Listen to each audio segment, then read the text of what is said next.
Dahulu kala, hiduplah seorang pria bernama Hendra. Hendra bukan tipe orang yang suka bersuara keras.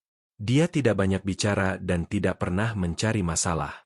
Dia adalah tipe orang yang memperhatikan segalanya, tapi tetap menjaga wajahnya tetap tenang. Ketika orang-orang membentaknya, dia hanya mengangguk pelan. Ketika orang-orang mencoba mempermalukannya, dia akan menunduk sejenak, lalu mengangkat kepalanya kembali seolah-olah ada sesuatu yang kuat yang dia simpan di dalam dirinya. Kebanyakan orang di Jakarta bahkan tidak menganggap Hendra sebagai manusia seutuhnya. Mereka hanya melihatnya sebagai seorang supir. Tapi kalau kamu memperhatikannya dengan seksama, ada sesuatu yang aneh pada dirinya. Bajunya selalu bersih. Sepatunya selalu rapi. Meskipun pakaiannya sederhana, penampilannya tetap terlihat tertata. Punggungnya selalu tegak saat berdiri. Dan saat berjalan, dia tidak menyeret kakinya seperti seseorang yang sudah menyerah pada kehidupan. Matanya tenang, tapi sama sekali tidak lemah. Masalahnya begini. Hendra bekerja untuk seorang wanita yang sangat senang merendahkan orang lain. Namanya Ratna. Ratna kaya, berisik, dan sombong. Dia suka barang-barang mahal. Dia suka dipanggil Bu. Dia senang ketika orang-orang memohon bantuannya, karena itu membuatnya merasa berkuasa. Dia memiliki bisnis desain interior mewah untuk orang-orang kaya. Dia mendekorasi rumah-rumah besar, kantor, dan hotel. Orang-orang di dunianya hanya peduli tentang merek, rambut, kuku, dan siapa yang duduk di mana di pesta-pesta. Dan di dunia Ratna, Hendra berada di posisi paling bawah. Pagi itu, Hendra berdiri di luar rumah besarnya di Menteng, di samping sebuah Toyota Fortuner hitam yang terlihat begitu besar seolah bisa menelan mobil kecil. Pagarnya tinggi, halamannya luas, bunga-bunganya ditata seolah-olah selalu ada tamu yang akan datang. Hendra mengecek waktu di HP-nya, lalu mengelap noda kecil di pintu mobil dengan kain. Sebenarnya mobilnya bahkan tidak kotor, tapi dia tetap mengelapnya.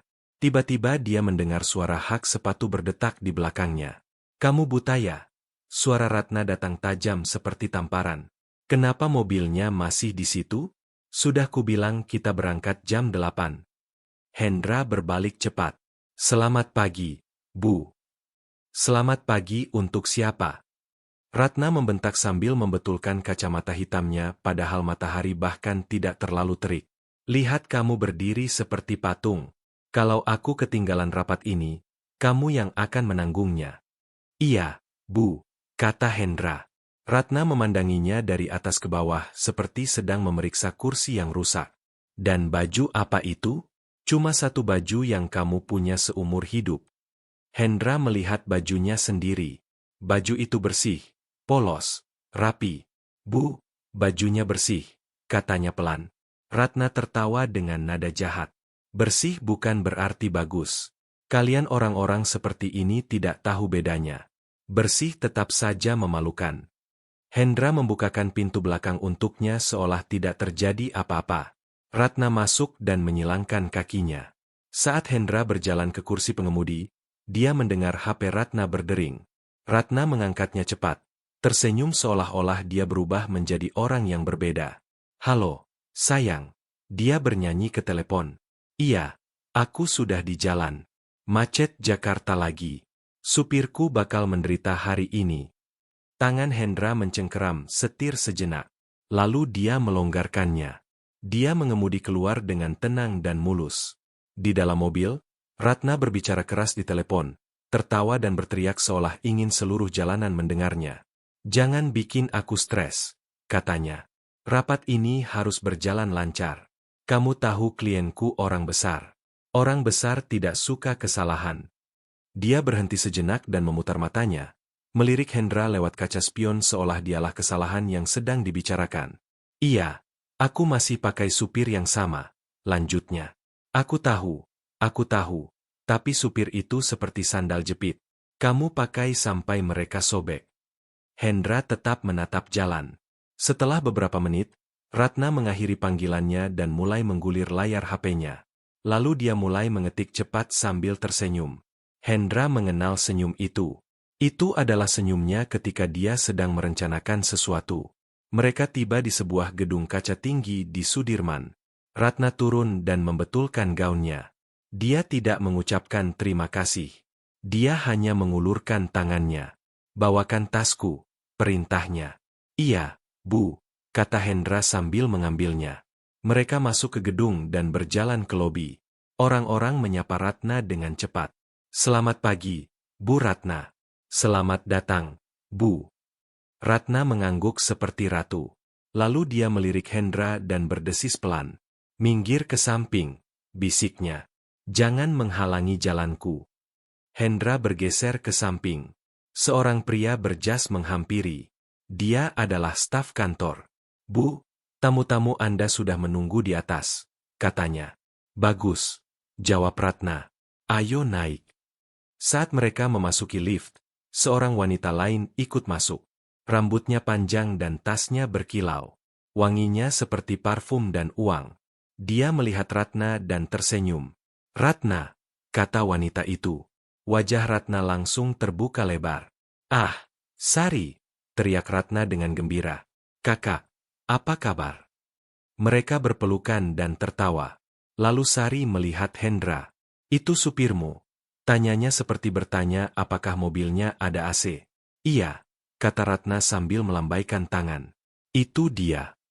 Sari menatap wajah Hendra lalu menatap sepatunya. Dia terlihat pendiam. Ratna mendengus. Pendiam? Dia pendiam karena memang tidak punya apa-apa untuk dikatakan. Memangnya supir tahu apa? Tugasnya cuma menyetir dan diam. Hendra berdiri diam, mata lurus ke depan. Sari mencondongkan badannya ke Ratna dan berbicara seolah tidak ingin Hendra mendengar.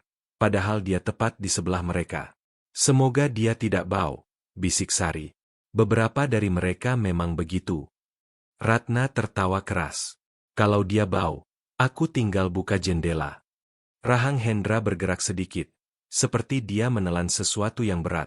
Pintu lift terbuka. Mereka berjalan keluar ke lantai kantor yang mewah. Ratna memasuki ruang rapat di mana 3 orang sudah menunggu. Mereka juga kaya. Pakaian mereka tajam. HP mereka mahal. Ratna tersenyum lebar. Selamat pagi. Maaf terlambat. Macet Jakarta memang luar biasa. Salah satu pria tertawa. Tidak masalah. Silakan duduk.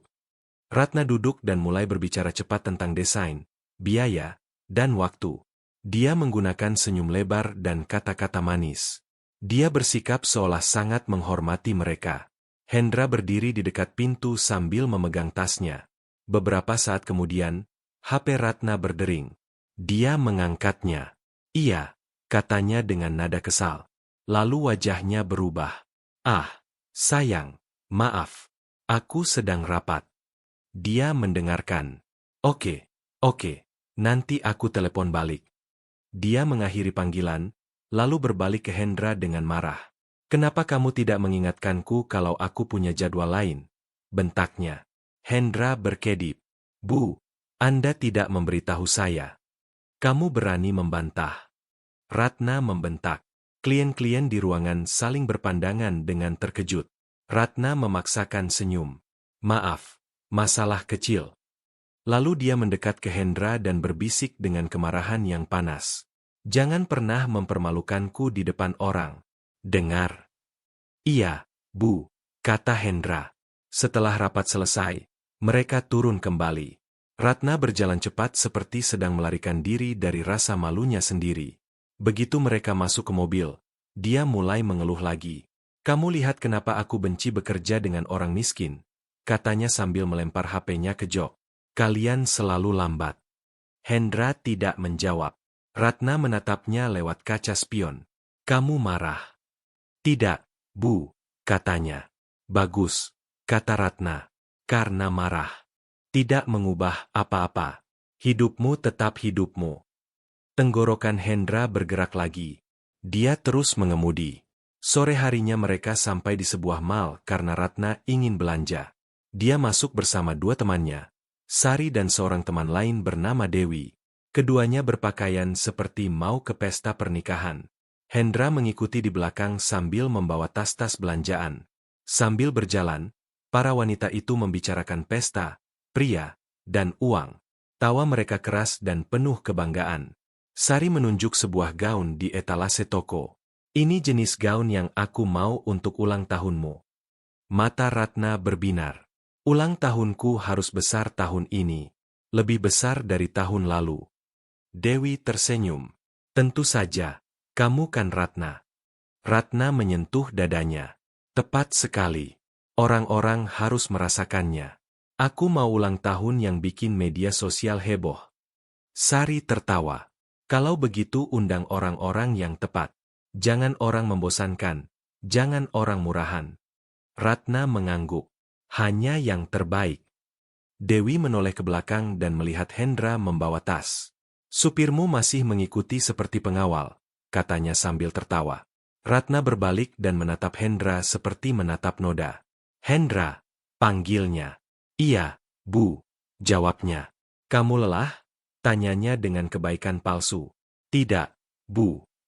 Tentu saja tidak lelah, kata Ratna kepada teman-temannya. Dia tidak punya hal lain dalam hidupnya. Inilah seluruh dunianya. Teman-temannya tertawa. Hendra berdiri diam. Dia tidak tertawa. Dia tidak cemberut. Dia hanya menunggu. Mereka memasuki toko lain. Ratna mencoba sepatu.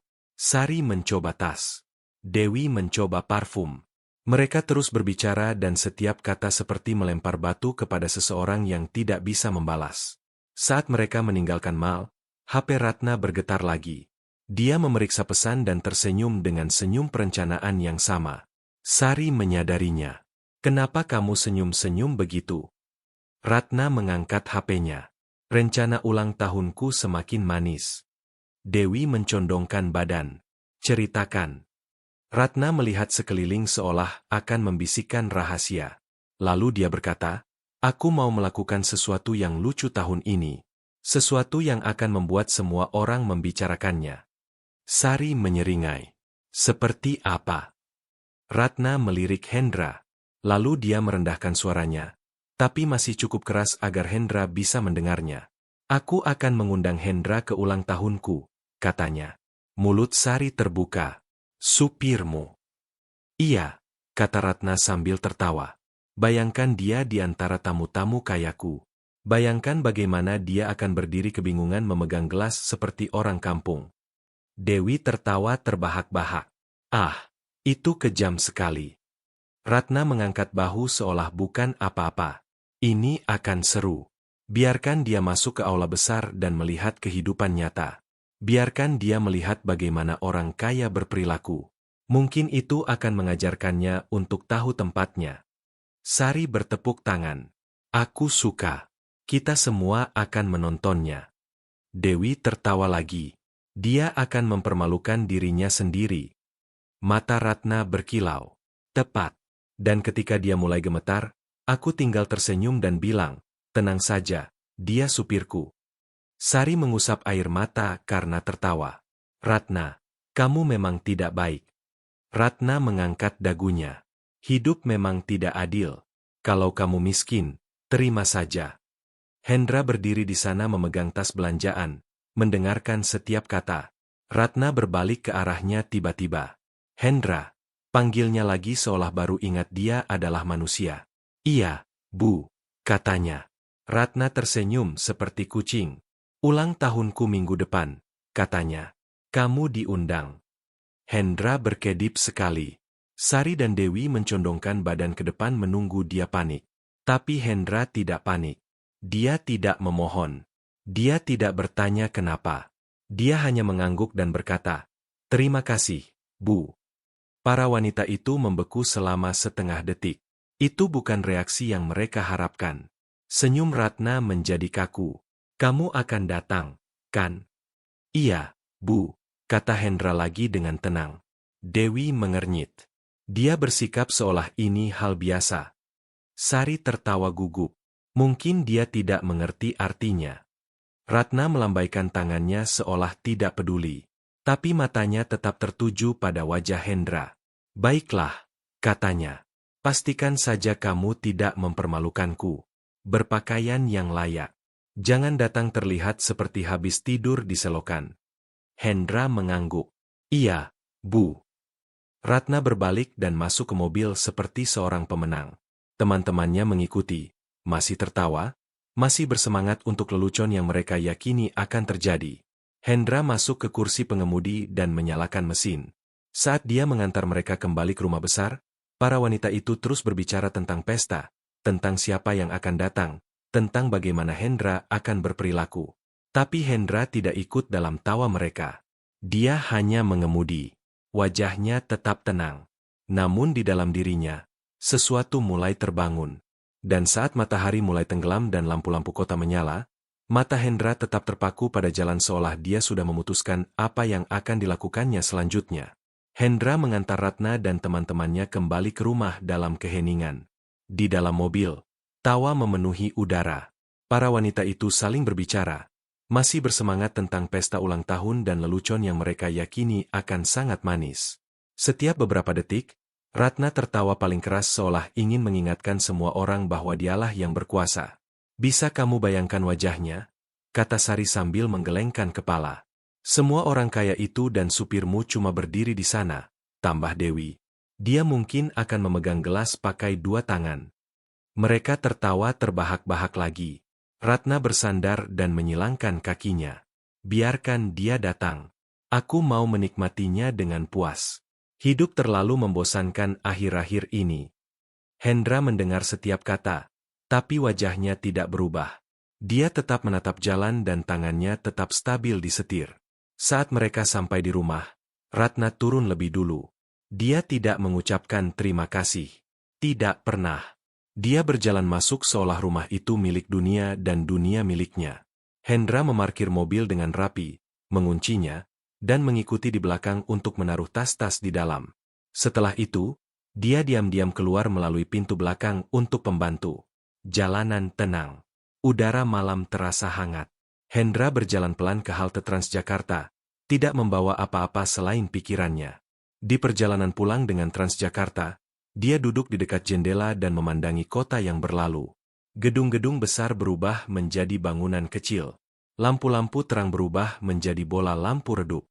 Jalan mulus berubah menjadi jalanan kasar. Ketika akhirnya dia turun, dia berjalan masuk ke sebuah gang sempit dan berhenti di depan sebuah bangunan kecil. Catnya sudah lama.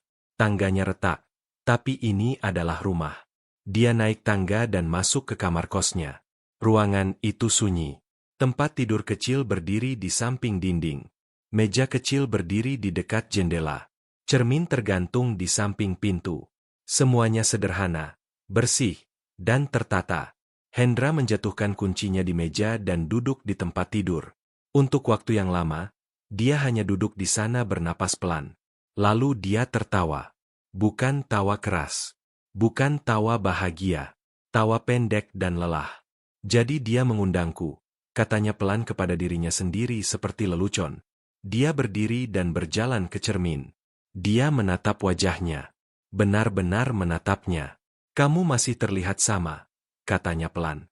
Tidak ada yang berubah. Dia berpaling dari cermin dan berjalan ke kotak kayu kecil di bawah tempat tidurnya. Dia menariknya keluar perlahan dan meletakkannya di lantai. Kotak itu sudah tua. Ujung-ujungnya sudah aus. Kuncinya sudah lama tidak berfungsi. Hendra berlutut dan membukanya. Di dalamnya ada benda-benda yang tidak disentuhnya selama bertahun-tahun. Foto-foto lama, tas jas terlipat, kartu kecil dengan namanya tercetak di atasnya. Dia mengambil satu foto. Itu adalah dirinya, lebih muda, lebih tegap, berdiri di bawah lampu-lampu terang. Orang-orang bertepuk tangan. Dia mengenakan jas yang pas dan berjalan di atas panggung panjang. Jari-jari Hendra sedikit gemetar. Itu sudah lama sekali, bisiknya. Dia mengambil foto lain. Di foto ini, dia tersenyum lebar. Seorang wanita berdiri di sampingnya, memegang lengannya. Ibunya. Ibu bilang aku tidak boleh pernah menundukkan kepala, katanya. Ibu bilang hidup boleh mendorong, tapi aku tidak boleh patah. Dia meletakkan foto itu dengan lembut. Lalu dia membuka tas jas. Di dalamnya ada setelan jas 3 potong. Gelap, bersih, terawat dengan baik. Dia menyentuh kainnya perlahan, seperti menyentuh sesuatu yang hidup. Jas ini, katanya pelan. Kamu membawaku ke tempat-tempat yang tidak pernah kubayangkan. HP-nya bergetar tiba-tiba. Hendra berdiri cepat seperti tertangkap melakukan sesuatu yang salah. Dia memeriksa layar. Pesan dari Ratna. Jangan lupa ulang tahunku minggu depan. Kamu datang lebih awal. Hendra menatap pesan itu untuk waktu yang lama. Lalu dia mengetik balik. Iya, Bu. Dia menjatuhkan HP di tempat tidur dan duduk lagi. Selama beberapa detik, keraguan mencoba memasuki hatinya. Bagaimana kalau dia benar? Tanyanya pada dirinya sendiri. Bagaimana kalau aku mempermalukan diriku? Dia berdiri lagi dan menghadap cermin. Perlahan, dia meluruskan bahunya. Tidak, katanya. Aku tidak pernah mempermalukan diriku sebelumnya. Aku tidak akan mulai sekarang. Keesokan paginya, Hendra tiba di tempat kerja lebih awal seperti biasa. Dia mencuci mobil, mengelap jok, dan memeriksa ban. Ratna keluar dari rumah sambil berbicara di telepon. Iya, semuanya sudah siap, katanya keras. Aula sudah dipesan. Daftar tamu sudah penuh. Ulang tahun ini akan mengguncang Jakarta. Dia mengakhiri panggilan dan menatap Hendra. Kamu, katanya sambil menjentikan jari. Kamu dengar apa yang kubilang kemarin? Iya, Bu, jawab Hendra. Kamu datang ke ulang tahunku, katanya pelan seperti menjelaskan kepada anak kecil. Jangan mempermalukan aku. Saya mengerti, Bu, kata Hendra. Ratna memutar matanya. Sebaiknya memang begitu. Saat mereka mengemudi keluar, Ratna terus berbicara tentang pesta. Dia berbicara tentang aula, makanan, tamu, dan betapa pentingnya semua itu. Kamu tahu, katanya sambil membetulkan rambutnya. Orang-orang akan datang dari mana-mana. Orang-orang besar. Kamu tidak boleh bicara sembarangan. Cukup salam dan diam. Iya, Bu. Jangan makan seperti orang kelaparan, tambahnya. Dan jangan bertanya macam-macam. Iya, Bu. Dia menatapnya lewat kaca spion. Kenapa kamu selalu bilang iya seperti robot? Hendra menatap matanya di kaca spion sejenak. Karena itu tugas saya, Bu. Ratna tersenyum puas. Setidaknya kamu tahu. Sore harinya, Ratna bertemu lagi dengan teman-temannya di sebuah kafe. Hendra menunggu di luar di dalam mobil. Di dalam, Sari dan Dewi sudah ada di sana. Ratna, teriak Sari. Kami baru saja membicarakan supirmu. Ratna tertawa dan duduk.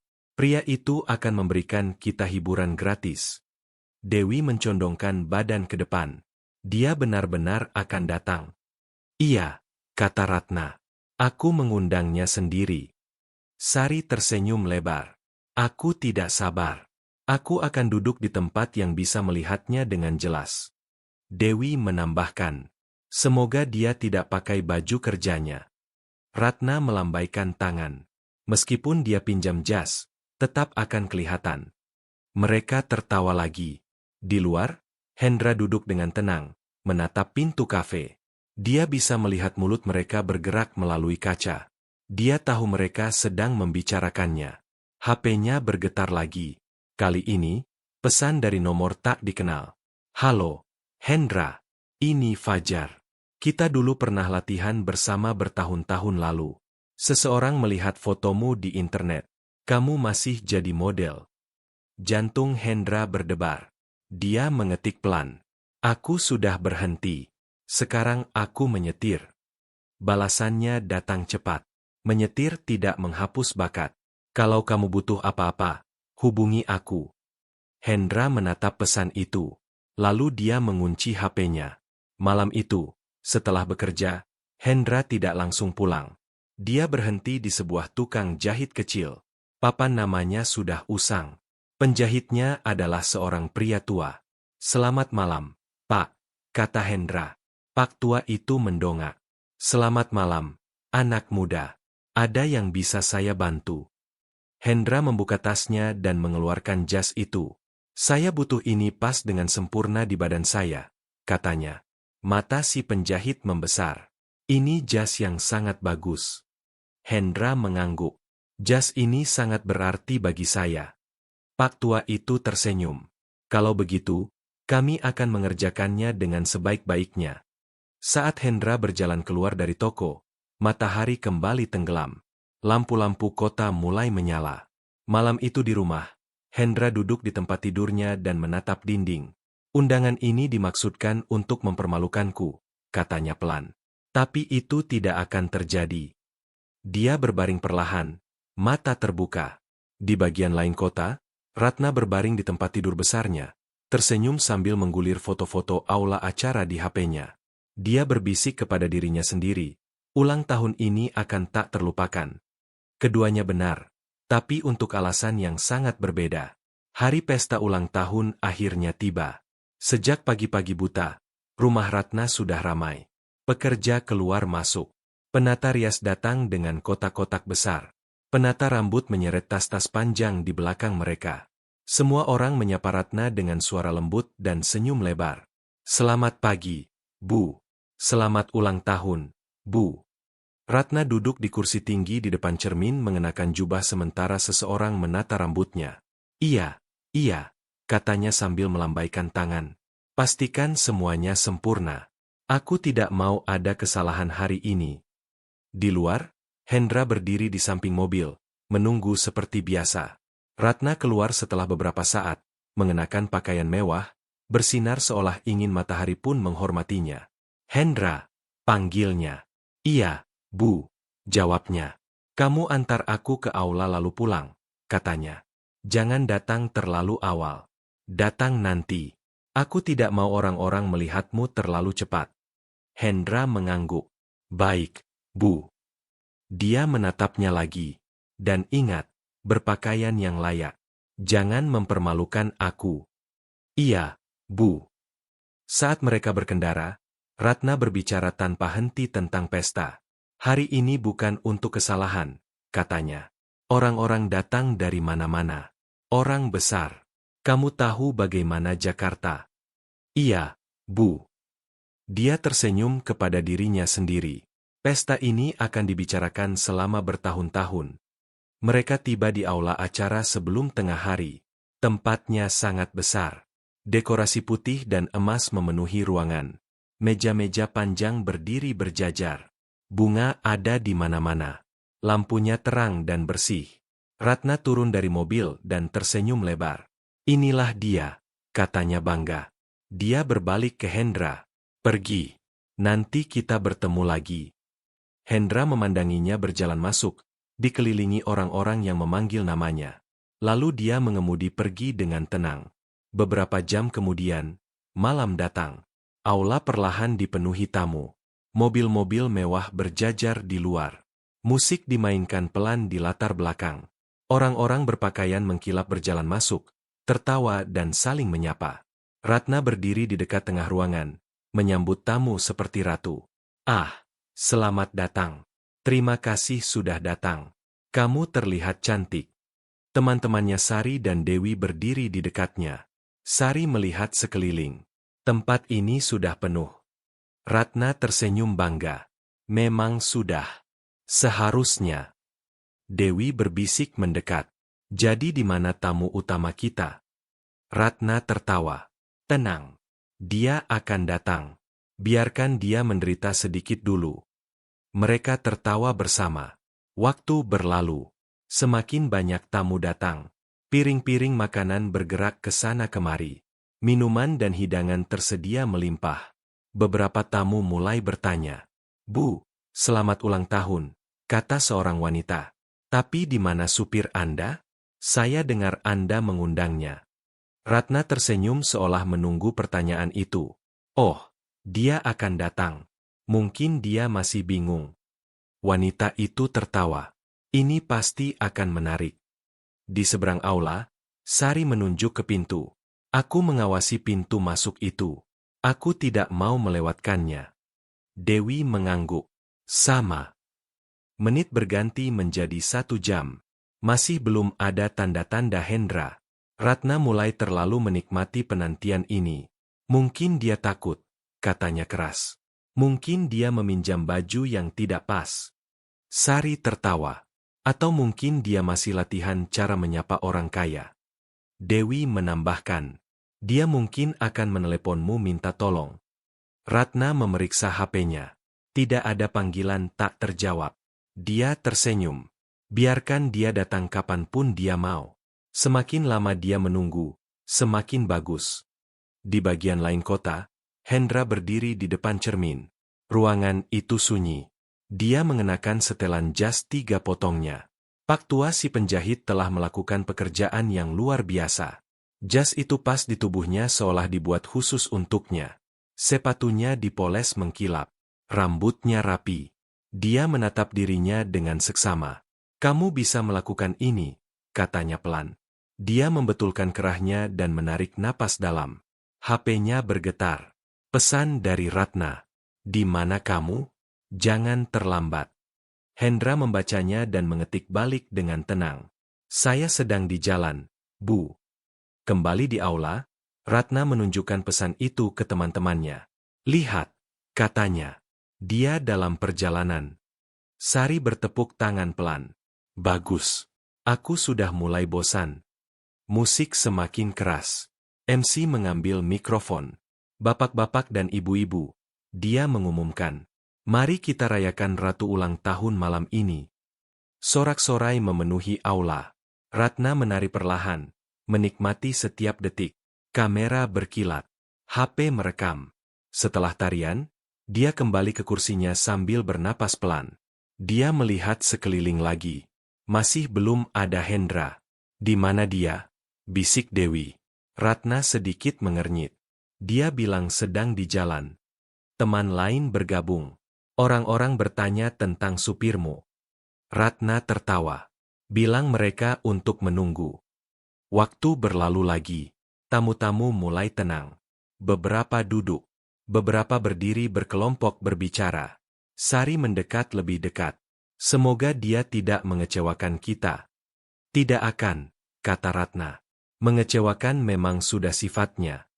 Lalu pintu aula terbuka sedikit saat beberapa staf masuk membawa nampan-nampan baru. Semua orang menoleh sebentar, lalu mengalihkan pandangan.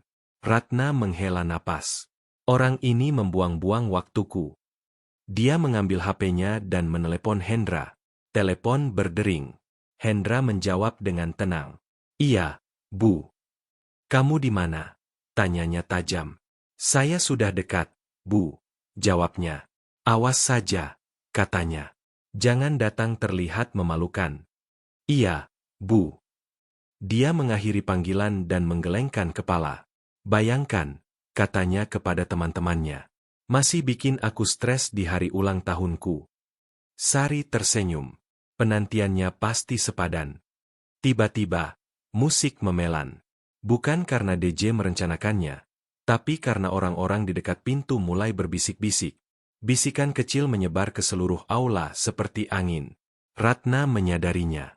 Dia berbalik perlahan. Ada apa? Tanyanya. Mata Sari tetap tertuju pada pintu masuk. Dewi sedikit berdiri dari kursinya. Lalu pintu terbuka sepenuhnya. Ruangan mulai hening. Kepala-kepala menoleh. HP perlahan terangkat. Ratna merasakan sesuatu yang aneh di dadanya. Dia berdiri. Matanya terpaku pada pintu. Untuk sesaat, tidak ada yang berbicara. Pintu tetap terbuka dan seseorang melangkah masuk. Aula menjadi sunyi. Orang yang melangkah masuk adalah Hendra. Selama sedetik, tidak ada yang bergerak. Musik tetap pelan. Lampu tetap terang. Tapi aula terasa membeku. Seolah waktu berhenti hanya untuk memandangnya. Hendra berjalan masuk perlahan. Tidak terburu-buru. Tidak menyeret kakinya. Dia mengenakan setelan jas 3 potong berwarna gelap yang pas di tubuhnya, seolah memang miliknya. Jasnya duduk sempurna di bahunya. Celananya jatuh bersih hingga ke sepatu. Kemeja putihnya rapi tanpa celah. Dasinya tertata sempurna. Sepatunya berkilau di bawah lampu. Dia tidak melihat sekeliling seperti orang kebingungan. Dia tidak menundukkan kepalanya. Dia berjalan lurus ke depan. Bisikan dimulai dari pintu, lalu menyebar seperti api. Siapa itu? Dia selebriti ya? Aku yakin pernah melihatnya di suatu tempat. HP terangkat diam-diam. Beberapa kilatan kamera muncul tanpa peringatan. Hendra terus berjalan. Di tengah aula, Ratna berdiri kaku.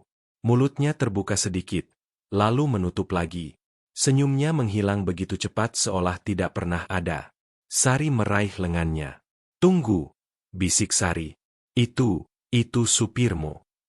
Ratna tidak menjawab. Dewi mencondongkan badan ke depan. Mata terbuka lebar. Tidak, itu tidak mungkin dia. Hendra mengambil langkah lagi. Lalu satu langkah lagi.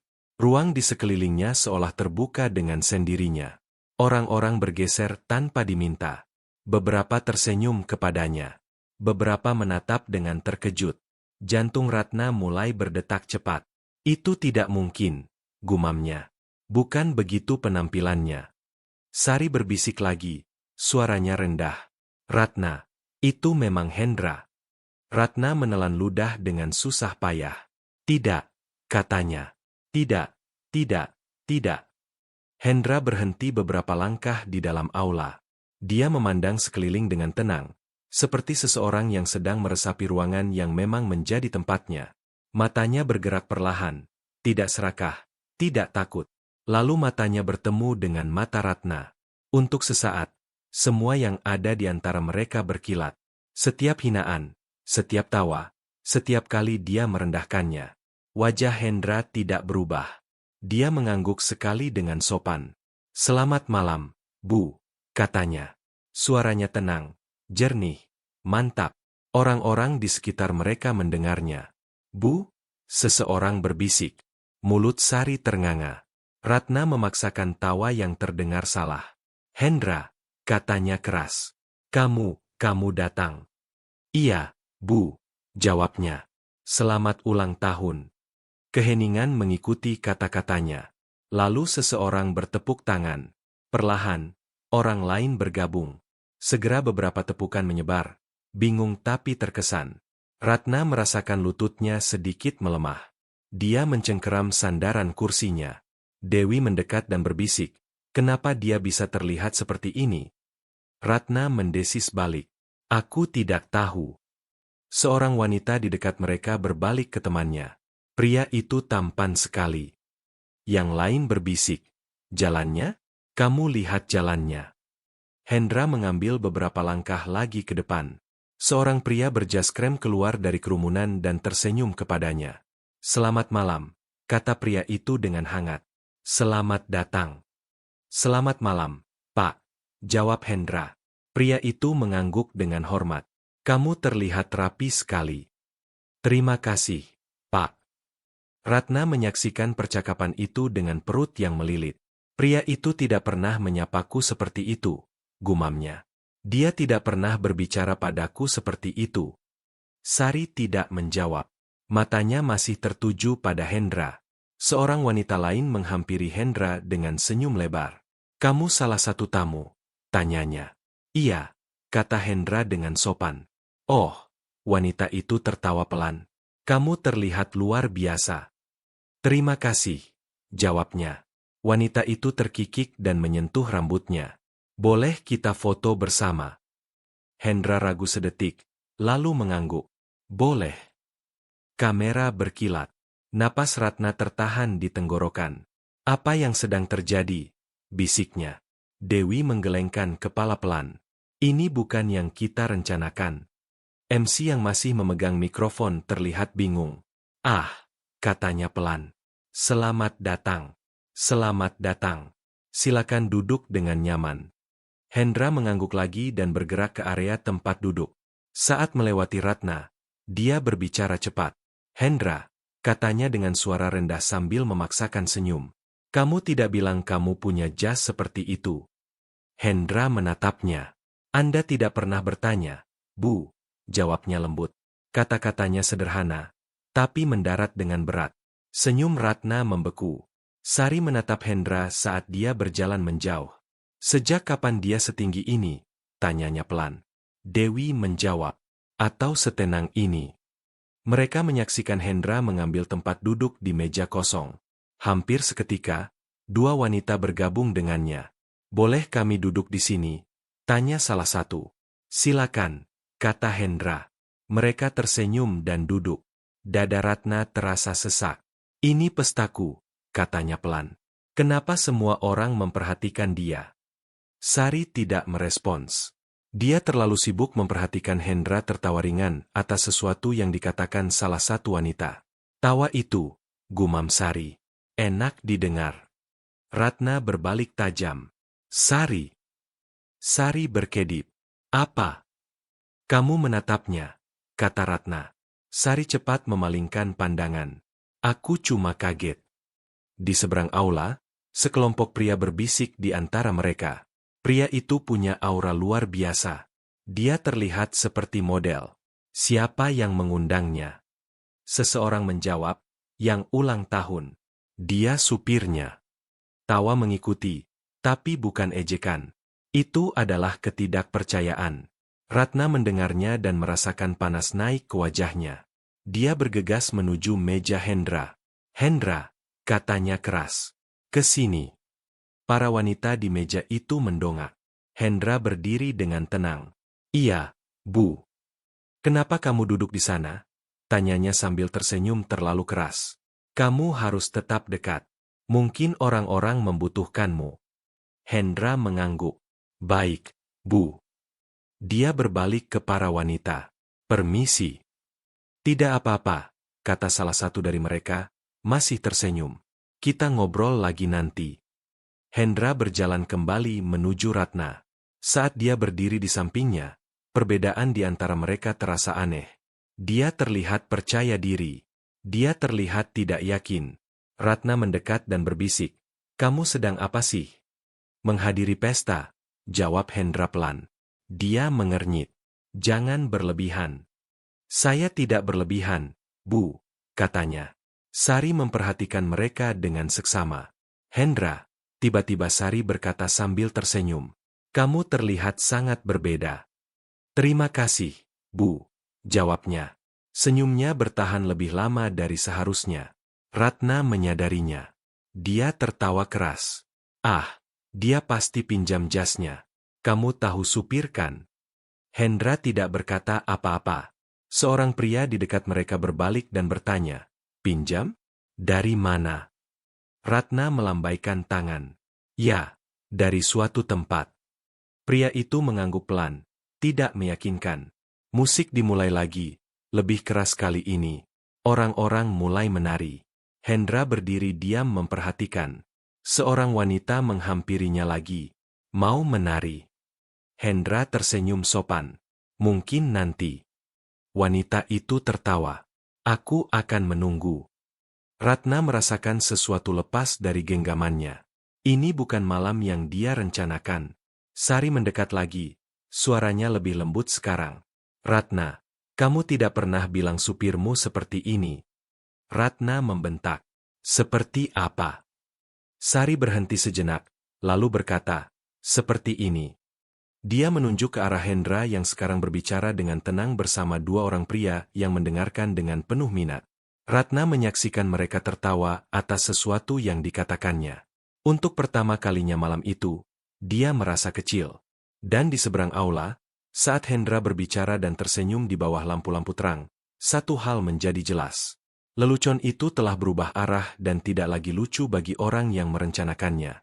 Musik semakin keras dan pesta bergerak ke puncaknya. Orang-orang menari. Gelas-gelas berdenting. Tawa memenuhi aula. Tapi meskipun dengan semua kebisingan itu, sesuatu jelas telah berubah. Pusat perhatian bukan lagi Ratna, melainkan Hendra. Awalnya, Ratna mencoba mengabaikannya. Dia tersenyum untuk foto. Dia menari saat kamera mendekat. Dia tertawa keras agar orang-orang mendengarnya. Tapi matanya terus bergerak sendiri, selalu menemukan Hendra. Dia sekarang berdiri di dekat sisi ruangan, berbicara dengan kelompok kecil. Dua wanita mencondongkan badan dekat kepadanya, tertawa atas apapun yang dikatakannya. Salah satu dari mereka menyentuh lengannya ringan saat berbicara. Rahang Ratna mengencang. Sari juga menyadarinya. Ah, kata Sari pelan. Orang-orang benar-benar menyukainya. Ratna memaksakan tawa. Mereka suka hal baru. Nanti juga berlalu. Tapi itu tidak berlalu. Seorang wanita lain bergabung dengan kelompok di sekitar Hendra. Lalu seorang lagi. Terlihat seperti lingkaran kecil telah terbentuk dengan Hendra di pusatnya. Dewi mendekat ke Ratna. Supirmu semakin populer. Ratna membentak. Dia bukan supirku malam ini. Dewi berkedip. Maksudnya. Ratna memperbaiki dirinya cepat. Dia tamu. Biarkan dia menikmati. Tapi suaranya tidak meyakinkan. Di seberang aula, salah satu wanita tersenyum cerah kepada Hendra. Kamu sangat tenang, katanya. Kebanyakan pria di sini terlalu berusaha keras. Hendra tersenyum ringan. Saya cuma menikmati malam ini. Wanita itu memiringkan kepalanya. Kamu kerja apa? Hendra berhenti setengah detik. Saya supir. Matanya melebar. Supir? Maksudnya hobi. Hendra menggeleng pelan. Untuk pekerjaan. Wanita itu menatapnya terkejut lalu tertawa pelan. Aku tidak akan pernah menebaknya. Wanita lain menyela. Sama. Kamu membawa dirimu dengan sangat baik. Terima kasih, jawab Hendra. Seorang pria di dekat mereka mendengarkan dengan seksama. Kamu tidak berbicara seperti kebanyakan supir. Hendra menatap matanya. Manusia itu banyak sisi, Pak. Pekerjaan hanya salah satunya. Pria itu mengangguk pelan. Benar juga. Ratna mendengar bagian terakhir itu. Dia melangkah maju dengan cepat. Hendra, katanya dengan senyum tajam. Kamu baik-baik saja? Kamu sudah berdiri lama. Iya, Bu, kata Hendra dengan tenang. Kamu bisa duduk, tambahnya. Atau mungkin bantu-bantu di sini. Salah satu wanita mengernyit. Bantu-bantu. Ratna tertawa cepat. Oh, maksudku, kamu tahu, dia suka sibuk. Hendra menatap Ratna lalu kembali ke wanita itu. Saya baik-baik saja, katanya. Wanita itu tersenyum. Bagus. Jangan pergi kemana-mana ya. Ratna merasakan panas naik di wajahnya. Dia berbalik tajam. Ini tidak masuk akal, gumamnya. Sari mengikutinya. Ratna, tenang. Kamu dengar cara mereka berbicara padanya. Ratna mendesis. Seperti dia memang pantas di sini. Sari ragu. Mungkin memang begitu. Ratna berbalik cepat. Kamu bilang apa? Maksudku, Sari memperbaiki dirinya cepat. Orang-orang cuma penasaran. Ratna menggelengkan kepala. Ini seharusnya menyenangkan. Dari seberang aula, seorang pria dengan kamera mengangkatnya lagi. Dia sudah mengamati dengan tenang sejak tadi. Dia memakai baju hitam dan bergerak seperti seseorang yang tahu di mana harus berdiri. Dia mengambil foto Hendra lagi. Kali ini, saat Hendra tertawa, kamera itu berbunyi klik. Hendra menyadarinya dan mendongak. Oh, katanya. Maaf, apa saya menghalangi? Pria itu tersenyum. Sama sekali tidak. Kamulah objeknya. Hendra berkedip. Saya. Iya, kata pria itu. Kamu punya tampilan yang bagus. Hendra mengangguk sopan. Terima kasih. Pria itu menurunkan kameranya. Saya posting foto acara di media sosial. Orang-orang suka wajah yang menarik. Baiklah, kata Hendra. Kilatan kamera lain muncul dari sudut berbeda. Ratna melihatnya. Kenapa pria itu memfotonya? Tanyanya tajam. Dewi mengangkat bahu. Mungkin dia pikir Hendra orang penting. Ratna mendengus. Penting karena pestaku. Tapi kata-kata itu terdengar lemah. Bahkan bagi dirinya sendiri. MC meminta perhatian lagi. Bapak-bapak dan ibu-ibu, makanan sudah dihidangkan. Orang-orang bersorak dan bergerak menuju meja. Hendra mundur, membiarkan orang lain lewat dulu. Salah satu wanita menyentuh lengannya lagi. Ayo duduk bersama kami, katanya. Hendra ragu. Yakin? Tentu saja, jawabnya. Kamu bagian dari pesta ini. Dia mengikuti mereka ke meja. Ratna menyaksikan dari kejauhan, mencengkeram minumannya terlalu erat. Kursi itu, bisiknya. Itu tempat klien-klienku. Sari meliriknya. Kamu tidak memesannya. Ratna diam. Di meja, Hendra lebih banyak mendengarkan daripada berbicara. Saat dia berbicara, orang-orang mendengarkan. Dia tersenyum. Dia mengangguk. Dia tidak menyombongkan diri. Dia tidak menjelaskan dirinya. Ketenangan itu justru membuat orang-orang semakin tertarik. Salah satu wanita berkata, "Kamu seharusnya jadi model." Hendra tertawa pelan. "Tidaklah." "Kenapa tidak?" tanyanya. "Saya tidak pernah berpikir tentang hal seperti itu," jawabnya. Wanita lain menggeleng. "Kamu harus. Kamu punya wajah yang tepat." Seorang pria menambahkan. "Dan jalanmu." Hendra tersenyum lagi. "Terima kasih." Di seberang aula, Ratna duduk dengan berat. "Mereka bersikap seolah dia lebih baik dariku," katanya. Sari terlihat tidak nyaman. "Tidak ada yang bilang begitu." "Tapi mereka berpikir begitu," Ratna membentak. Dia berdiri tiba-tiba dan berjalan menuju DJ. "Besarkan musiknya," perintahnya. "Tempat ini membosankan." DJ menurut. Musik menggelegar, lampu berkilat. Tapi meskipun suara lebih keras, perhatian tetap bergerak menuju Hendra. Beberapa menit kemudian, HP Hendra bergetar di sakunya. Dia memeriksanya diam-diam. Sebuah notifikasi. Seseorang telah men-tag dia di sebuah foto. Dia membukanya. Itu adalah foto yang diambil pria dengan kamera tadi. Keterangannya tertulis, "Siapa pria ini?" Foto itu sudah punya banyak like. Hendra sedikit mengernyit, lalu mengunci HP-nya. Ratna melihat dia menatap layarnya. "Dia cek apa?" tanyanya. Dewi mengangkat bahu. "Mungkin minta tolong seseorang." Tapi HP Hendra bergetar lagi dan lagi. Dia memeriksanya sekali lagi. Lebih banyak like, lebih banyak komentar. "Ganteng banget." "Dari mana dia?" "Dia mirip model." Hendra menelan ludah pelan. Salah satu wanita menyadari ekspresinya. "Semuanya baik." "Iya," katanya. "Cuma pesan." Wanita itu tersenyum. "Sudah terkenal ya?" Dia tertawa ringan. Di seberang aula, Ratna merasakan sesuatu melilit di dalam dirinya. Dia meraih lengan Sari. Ini sudah di luar kendali. Sari tidak berkata apa-apa.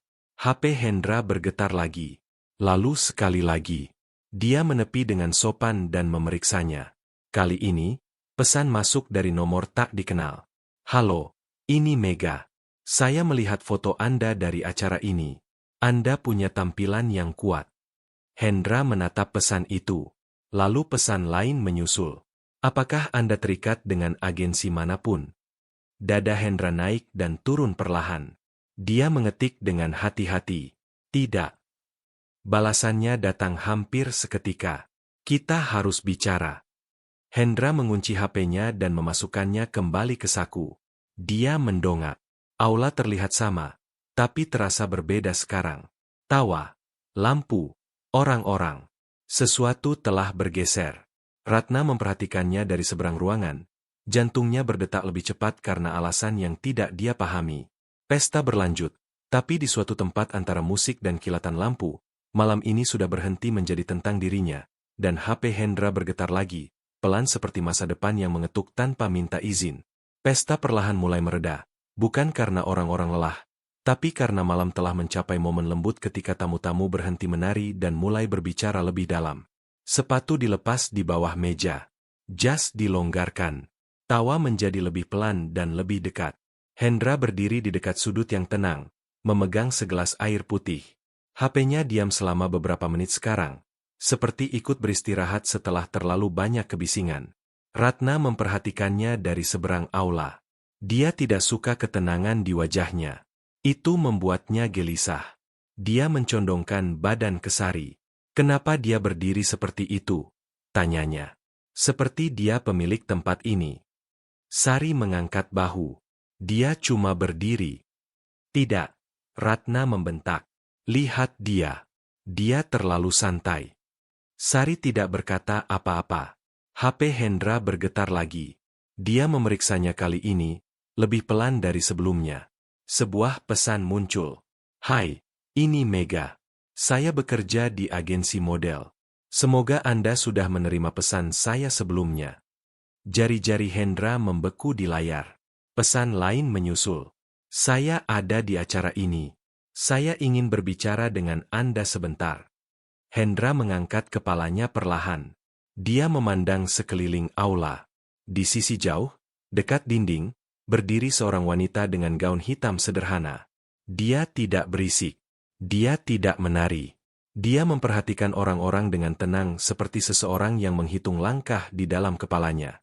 Saat mata mereka bertemu, wanita itu mengangkat tangannya sedikit.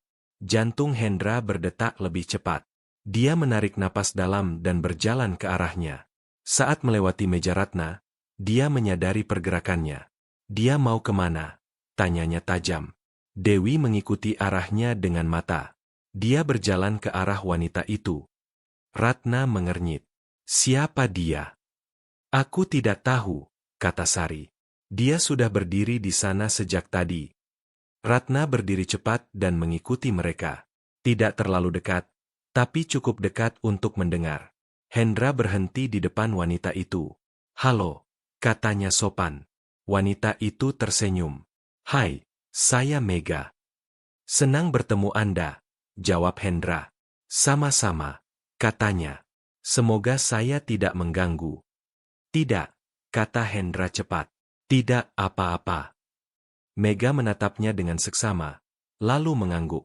Anda punya aura yang kuat. Terima kasih, kata Hendra. Dia melipat lengannya dengan lembut. Apakah Anda pernah jadi model sebelumnya? Hendra ragu. Pernah, katanya. Dulu sekali. Mata Mega berbinar. Saya sudah menduga. Cara Anda berjalan sudah menunjukkannya. Hendra tersenyum ringan. Hidup terjadi. Mega mengangguk pelan. Memang selalu begitu. Ratna berdiri beberapa langkah jauhnya, berpura-pura berbicara dengan orang lain, tapi telinganya terbuka lebar. Mega melanjutkan. Saya melihat foto Anda di media sosial malam ini. Sudah menyebar cepat. Hendra sedikit mengernyit. Saya tidak merencanakannya. Saya tahu, kata Mega. Itu justru yang membuatnya bagus. Dia berhenti sejenak. Apakah Anda bersedia datang untuk audisi? Dada Hendra naik dan turun. Audisi. Kata itu menghantamnya seperti pintu yang terbuka. Saya supir sekarang, katanya hati-hati. Mega tersenyum. Menyetir tidak menghapus keahlian. Napas Ratna tertahan. Dia bilang apa? Bisiknya kepada dirinya sendiri. Hendra bertanya pelan. Audisi seperti apa? Mega menjawab. Yang sederhana. Hanya untuk melihat di mana posisi Anda sekarang. Hendra mengangguk pelan. Baiklah. Mega tersenyum lebih lebar. Bagus. Saya akan kirimkan detailnya. Dia mengeluarkan HP-nya dan mengirim pesan. HP Hendra langsung bergetar. Ratna mengepalkan tinjunya. Ini tidak masuk akal, gumamnya. Mega menambahkan. Tidak ada tekanan. Datang saja apa adanya.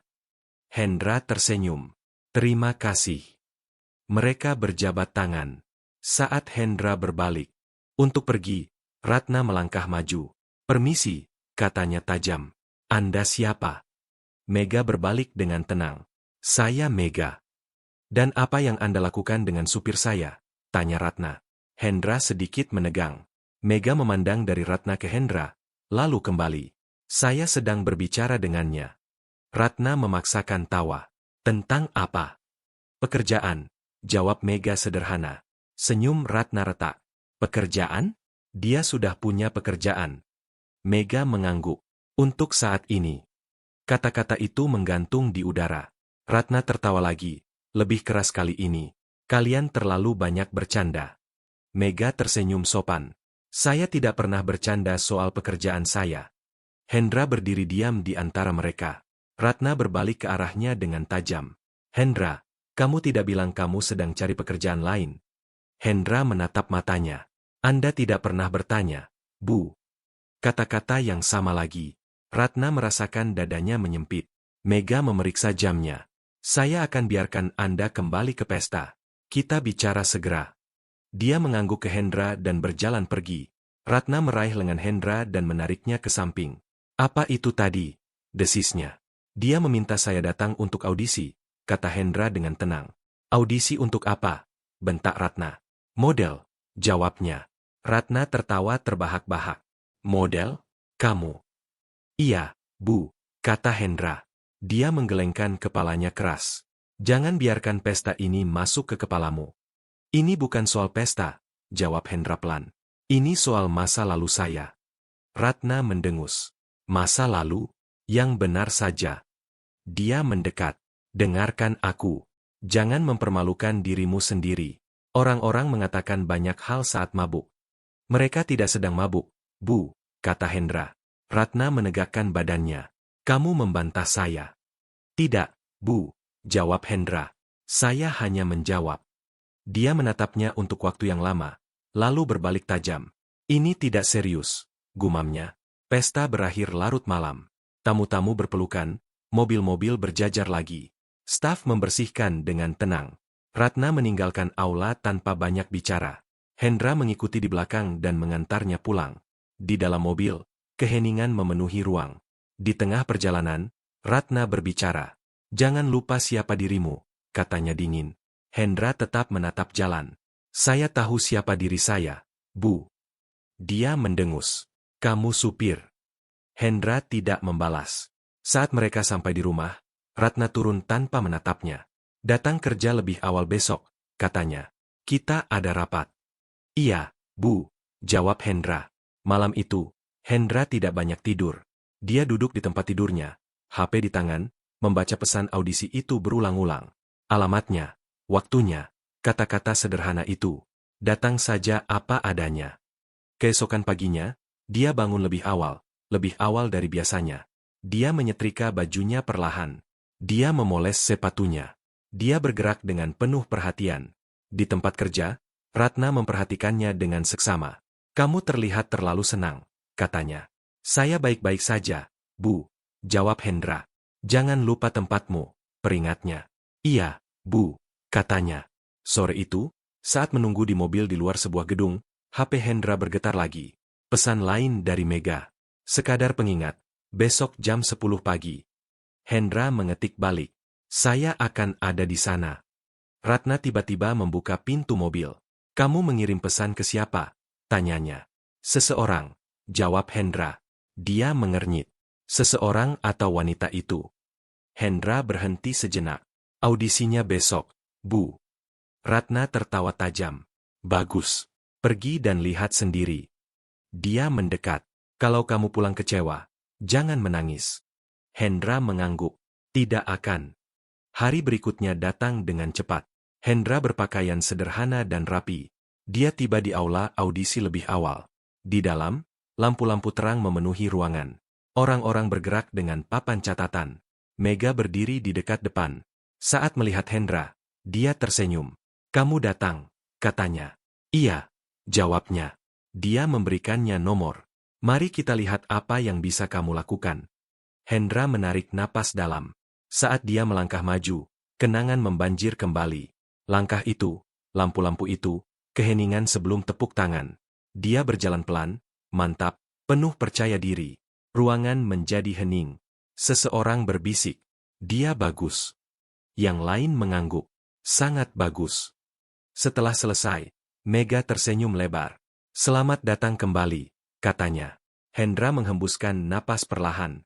Malam itu, Ratna duduk di ruang tamunya, menggulir layar HP-nya. Dia terhenti. Wajah yang familiar memenuhi layar. Hendra, berjalan, percaya diri, dengan keterangan yang tidak dia sukai. Dia duduk tegak. Apa? Bisiknya. Jantungnya jatuh karena jauh di dalam dirinya dia tahu sesuatu telah dimulai dan itu tidak akan berhenti. Beberapa hari berikutnya terasa aneh bagi Hendra. Kehidupan tidak berubah sekaligus, tapi juga tidak lagi sama.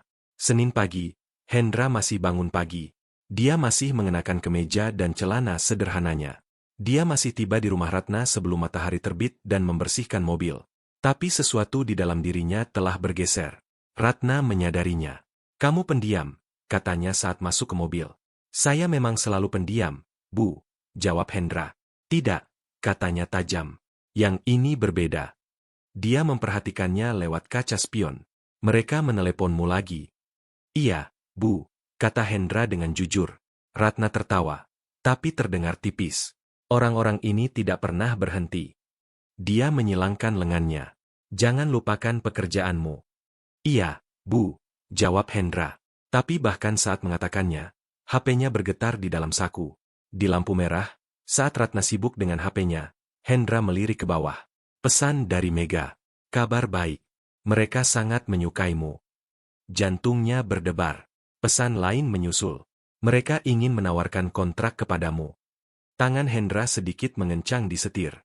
Di kantor, Ratna turun dari mobil dan berjalan masuk tanpa mengucapkan terima kasih seperti biasa. Hendra memarkir dan menunggu. HP-nya bergetar lagi. Bisakah kamu datang sore ini untuk membahas detailnya? Hendra mengetik balik perlahan. Bisa. Sore itu, Hendra duduk di sebuah kantor kecil berdinding putih. Mega duduk di seberangnya dengan sebuah map di atas meja. Kamu tampil sangat baik, katanya. Mereka terkesan. Hendra mengangguk. Terima kasih. Dia menggeser map itu ke arahnya. Ini penawarannya. Dia membukanya dengan hati-hati. Bayaran, namanya, pemotretan, peragaan busana. Semuanya terasa tidak nyata. Saya masih menyetir, kata Hendra pelan. Saya butuh waktu. Mega tersenyum. Kami mengerti, tapi kesempatan tidak menunggu selamanya. Hendra mengangguk lagi. Saya hanya butuh berpikir, katanya. Tentu saja, jawabnya. Tapi jangan terlalu lama. Malam itu, Hendra berbaring di tempat tidurnya, menatap langit-langit. HP-nya bertumpu di dadanya.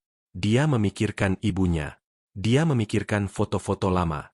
Dia memikirkan cara orang-orang memandangnya di pesta. Lalu dia memikirkan Ratna, hinaan-hinaan itu, tawa itu, cara dia mengatakan hidupnya tidak berarti apa-apa. Dia duduk perlahan. Aku tidak bisa terus setengah-setengah, bisiknya kepada dirinya sendiri. Keesokan paginya, Hendra tiba di tempat kerja seperti biasa. Ratna sudah kesal. Kenapa macet hari ini? Keluhnya begitu masuk mobil. Saya akan cari jalan lain, Bu, kata Hendra. Dia menghela napas keras. Jakarta ini bisa bikin orang gila. Saat mereka berkendara, HP-nya berdering. Iya, jawabnya tajam. Nada bicaranya berubah di tengah panggilan. Oh, benarkah? Katanya. Nanti saya hubungi lagi. Dia mengakhiri panggilan dan mengernyit. Ada apa, Bu? Tanya Hendra hati-hati. Bukan urusanmu, bentaknya. Cuma bisnis. Tapi, jari-jarinya sedikit gemetar. Kemudian hari itu, Hendra menerima pesan lagi. Kami butuh jawabanmu, tulis Mega. Hendra menarik napas dalam. Dia membalas. Saya terima. Dalam hitungan menit, HP-nya berdering. Suara Mega terdengar cerah dan bahagia. Selamat datang. Terima kasih, kata Hendra pelan. Kamu harus berhenti menyetir, tambahnya dengan lembut. Ini akan membutuhkan seluruh waktumu. Hendra menutup matanya sedetik. Saya tahu. Malam itu, Hendra mengetuk pintu kantor Ratna. Dia mendongak terkejut. Ada apa? Boleh saya bicara dengan Anda, Bu? Tanyanya. Dia memutar matanya. Cepat. Hendra berdiri tegak. Saya mendapat tawaran pekerjaan. Dia tertawa. Lelucon lagi. Bukan, Bu, katanya dengan tenang. Saya sudah menerimanya.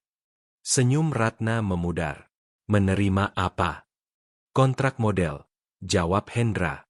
Keheningan memenuhi ruangan. Kamu bercanda, katanya pelan. Tidak, Bu. Wajahnya mengeras. Jadi, apa maksudmu? Saya mengundurkan diri, kata Hendra. Saya akan bekerja sampai akhir minggu. Ratna berdiri begitu cepat kursinya terdorong ke belakang. Kamu tidak bisa mengundurkan diri, bentaknya. Aku tidak memberimu izin. Hendra menjaga suaranya tetap stabil. Saya tidak butuh izin, Bu. Matanya melebar. Ini gara-gara pesta itu. Bukan, jawab Hendra. Ini karena hidup saya. Dia tertawa tajam. Kamu pikir kamu lebih baik sekarang? Tidak, Bu, katanya. Saya hanya ingin lebih. Ratna menunjuknya. Kamu akan gagal. Hendra mengangguk. Mungkin, tapi saya harus mencoba. Dia berbalik dengan marah. Keluar dari kantorku. Iya, Bu, kata Hendra. Itu adalah terakhir kalinya dia memanggilnya begitu. Minggu itu berlalu cepat. Di hari terakhirnya, Hendra mengembalikan kunci mobil dan berterima kasih kepada satpam di gerbang. Dia berjalan keluar tanpa menoleh ke belakang. Ratna memperhatikannya pergi dari jendelanya. Dia mengatakan pada dirinya sendiri bahwa dia tidak peduli, tapi dadanya terasa berat. Minggu-minggu berlalu. Kehidupan Hendra berubah cepat. Dia menghadiri fitting. Dia berlatih berjalan. Dia berdiri di bawah lampu-lampu terang lagi. Wajahnya muncul di internet, lalu di poster, lalu di papan reklame. Orang-orang mulai mengenalinya. "Kamu Hendra kan?" mereka bertanya. "Iya," jawabnya. Ratna juga menyadari perubahan itu. Teman-temannya berhenti menelepon sesering dulu. Pertemuan dibatalkan. Suatu sore, dia duduk sendirian di ruang tamunya menonton TV. Sebuah peragaan busana ditayangkan di layar. Model-model berjalan satu persatu. Lalu pembawa acara berbicara. Selanjutnya di runway, bintang baru, Hendra. Ratna membeku. Kamera memperbesar gambar. Hendra berjalan keluar. Tenang, percaya diri, penuh kekuatan. Penonton bertepuk tangan keras. Mulut Ratna sedikit terbuka. "Itu dia," bisiknya. Hendra berjalan di runway seperti memang tempatnya. Karena memang begitu. Acara berakhir. Ratna mematikan TV perlahan. HP-nya bergetar. Pesan dari Sari. "Itu bukan mantan supirmu." Ratna tidak membalas. Dia duduk dalam keheningan, menatap layar yang gelap. Di luar, kota terus bergerak. Dan di tempat lain, di bawah lampu-lampu terang dan tepuk tangan yang gemuruh, Hendra membungkuk memberi hormat. Bukan sebagai supir, tapi sebagai dirinya sendiri. Kehidupan tidak melambat setelah peragaan busana itu. Justru semakin cepat. Bagi Hendra, hari-hari menjadi penuh. Penuh dengan pagi-pagi buta, fitting panjang, lampu terang, dan wajah-wajah baru. Dia bepergian dari satu tempat ke tempat lain. Kadang bahkan tidak tahu hari apa sampai seseorang mengingatkannya. Tapi di tengah semua kebisingan itu, dia tetap sama. Dia masih bangun pagi. Dia masih berbicara pelan. Dia masih lebih banyak mendengarkan daripada berbicara. Hanya sekarang, orang-orang juga mendengarkannya. Suatu sore, Hendra duduk di sebuah studio besar. Dinding putih, lampu terang, kamera di mana-mana. Seorang wanita membetulkan jasnya sementara yang lain menyesuaikan kerahnya. "Berdiri tegak," kata seseorang. "Dia melakukannya. Rilekskan wajahmu," tambah yang lain. Dia bernapas pelan dan melakukannya. Fotografer mengangkat kameranya. "Sempurna," katanya. Begitu saja, kamera berbunyi klik berulang kali. Setelah pemotretan, Hendra duduk dengan tenang, menggulir layar HP-nya. Pesan-pesan membanjiri. Orang-orang yang tidak pernah dia ajak bicara selama bertahun-tahun. Orang-orang yang tidak pernah memperhatikannya sebelumnya. "Selamat. Bangga sama kamu. Masih ingat aku?" Dia tersenyum ringan dan mengunci HP-nya. Di seberang kota, kehidupan Ratna bergerak ke arah sebaliknya. Pagi-paginya menjadi sunyi. Terlalu sunyi. Tidak ada lagi telepon yang membangunkannya pagi-pagi. Tidak ada lagi asisten yang berlarian. Tidak ada lagi supir yang menunggu di luar dengan mobil yang sudah dibersihkan. Dia masih punya uang, tapi dia telah kehilangan sesuatu yang lain. Rasa hormat. Suatu pagi, Ratna berjalan ke kantornya dan menyadari sesuatu yang aneh. Resepsionisnya tidak langsung berdiri dengan cepat. Salamnya lambat. "Selamat pagi, Bu," kata resepsionis itu tanpa semangat. Ratna mengernyit tapi tidak berkata apa-apa. Di dalam kantornya, dia duduk dan memeriksa emailnya. 2 klien membatalkan pertemuan. Satu lagi meminta dijadwalkan ulang tanpa batas waktu. Dia membanting laptopnya. "Apa yang sedang terjadi?" gumamnya. HP-nya bergetar. Dia mengambilnya cepat. "Itu dari Sari." "Ratna," kata Sari hati-hati. "Kamu baik-baik saja?" "Kenapa tidak?" bentak Ratna. Sari ragu. "Beberapa orang sedang membicarakanmu." "Membicarakan apa?" tuntut Ratna. Sari menghela napas. "Tentang cara kamu memperlakukan Hendra." Ratna tertawa tajam. Itu lagi. Ini menyebar, kata Sari. Orang-orang bilang kamu mengejeknya saat dia bukan siapa-siapa. Dada Ratna menyempit. Aku memberinya pekerjaan. Iya, jawab Sari. Tapi kamu juga menertawakannya. Ratna tidak berkata apa-apa. Kemudian hari itu, Ratna menghadiri pertemuan bisnis kecil. Dia berpakaian rapi. Dia tersenyum. Dia mencoba bersikap seolah tidak ada yang berubah. Tapi sesuatu telah berubah. Orang-orang menyapanya. Tapi mereka tidak bertahan lama. Mereka berbicara sebentar, lalu menjauh. Dia menyadari bisikan-bisikan, mata-mata yang meliriknya, lalu berpaling. Lalu dia mendengarnya. Itu bukan dia? Yang mengejek model itu, si supir itu. Tangan Ratna sedikit gemetar. Dia berbalik dan pulang lebih awal. Malam itu, dia duduk sendirian di ruang tamunya. TV menyala pelan, tapi dia tidak menonton. HP-nya bergetar. Pesan lain dari mantan klien. Kami memutuskan untuk mengambil arah yang berbeda. Dia menjatuhkan HP di sofa. Di seberang kota, Hendra berdiri di balkon memandangi lampu-lampu di bawah. Mega berdiri di sampingnya. Kamu berkembang pesat, katanya. Saya masih belajar, jawab Hendra. Dia tersenyum. Orang-orang menyukaimu. Hendra mengangguk. Saya bersyukur. Dia bersandar di pagar. Kamu tahu, kisahmu menginspirasi banyak orang. Hendra menatapnya. Saya tidak merencanakannya. Justru itu yang membuatnya berhasil, katanya. Minggu berikutnya, Hendra muncul di sebuah papan reklame. Besar, jelas, namanya tertulis tebal di bawah wajahnya. Orang-orang berhenti untuk melihat. Beberapa mengambil foto. Hendra lewat suatu hari di dalam mobil dan melihatnya melalui jendela. Dia menatap dengan tenang. Aku masih aku, katanya kepada dirinya sendiri. Hari yang sama, Ratna terjebak macet dan mendongak. Dia melihat papan reklame itu juga. Jantungnya jatuh. Dia menatapnya untuk waktu yang lama. Dulu dia supirku, bisiknya. Mobil di belakangnya membunyikan klakson. Dia bergerak perlahan. Malam itu, Ratna menghadiri acara lain.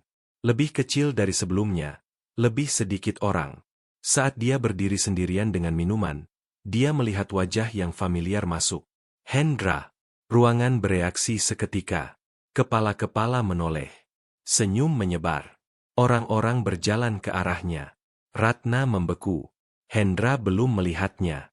Dia menyapa orang-orang dengan sopan, berjabat tangan, tersenyum lembut. Seseorang menyentuh bahunya. Kami senang kamu datang. Terima kasih, jawab Hendra. Dada Ratna terasa sesak. Dia menyaksikan orang-orang berkumpul di sekelilingnya. Tertawa, bertanya, memperlakukannya dengan hormat. Rasa hormat yang sama yang pernah dia tolak darinya. Hendra akhirnya menyadari kehadirannya. Mata mereka bertemu sedetik. Tidak ada yang bergerak. Lalu Hendra mengangguk. Bukan dengan kebanggaan. Bukan dengan kemarahan. Hanya anggukan sederhana. Selamat malam, katanya sambil berjalan mendekat. Ratna menelan ludah dengan susah payah. Selamat malam. Keheningan duduk di antara mereka. Dia mencari sesuatu di wajahnya. Kebanggaan. Balas dendam. Ejekan. Dia tidak menemukan satupun. Kamu berkembang pesat, katanya pelan. Iya, jawab Hendra. Terima kasih. Dia ragu. Aku tidak tahu kamu punya bakat ini. Hendra menatapnya dengan tenang. Kebanyakan orang memang tidak tahu. Dia mengangguk pelan. Sepertinya aku salah. Hendra tidak tersenyum. Dia tidak mengernyit. Dia hanya berkata, hidup mengajarkan kita semua. Dia menunduk. Aku pikir mengundangmu hari itu akan lucu. Hendra mengangguk. Saya tahu. Dia mendongak cepat. Kamu membenciku. Hendra berpikir sejenak. Tidak, katanya. Tapi saya belajar dari Anda. Dia mengernyit. Belajar apa? Bagaimana tidak memperlakukan orang? Jawabnya dengan lembut. Kata-kata itu menghantam lebih keras daripada kemarahan manapun. Ratna memalingkan wajah. Maaf, katanya. Hampir terlalu pelan untuk didengar. Hendra mengangguk sekali. Saya terima. Orang-orang mulai memanggil Hendra dari seberang ruangan. Dia berbalik untuk pergi. Jaga diri, katanya. Kamu juga, jawab Ratna. Dia memandangnya berjalan menjauh, dikelilingi senyum dan tawa. Aula yang sama, lampu yang sama, tapi peran telah bertukar. Hari-hari setelah pertemuan itu terasa seperti air yang mengalir tanpa bisa dihentikan. Hendra kembali ke rutinitas barunya, tapi sesuatu di dalam dadanya terasa lebih ringan setelah percakapan singkat dengan Ratna malam itu. Dia tidak membencinya. Dia tidak pernah membencinya. Tapi untuk pertama kalinya, dia merasa beban yang selama bertahun-tahun menempel di punggungnya mulai terangkat sedikit demi sedikit. Pagi itu, Hendra duduk di ruang tunggu sebuah gedung produksi di kawasan Kemang. Dinding-dindingnya dipenuhi foto-foto model terkenal. Beberapa wajah dia kenali dari majalah, beberapa dari papan reklame yang pernah dia lewati saat masih menjadi supir. Sekarang, wajahnya sendiri mulai menempati ruang-ruang seperti itu.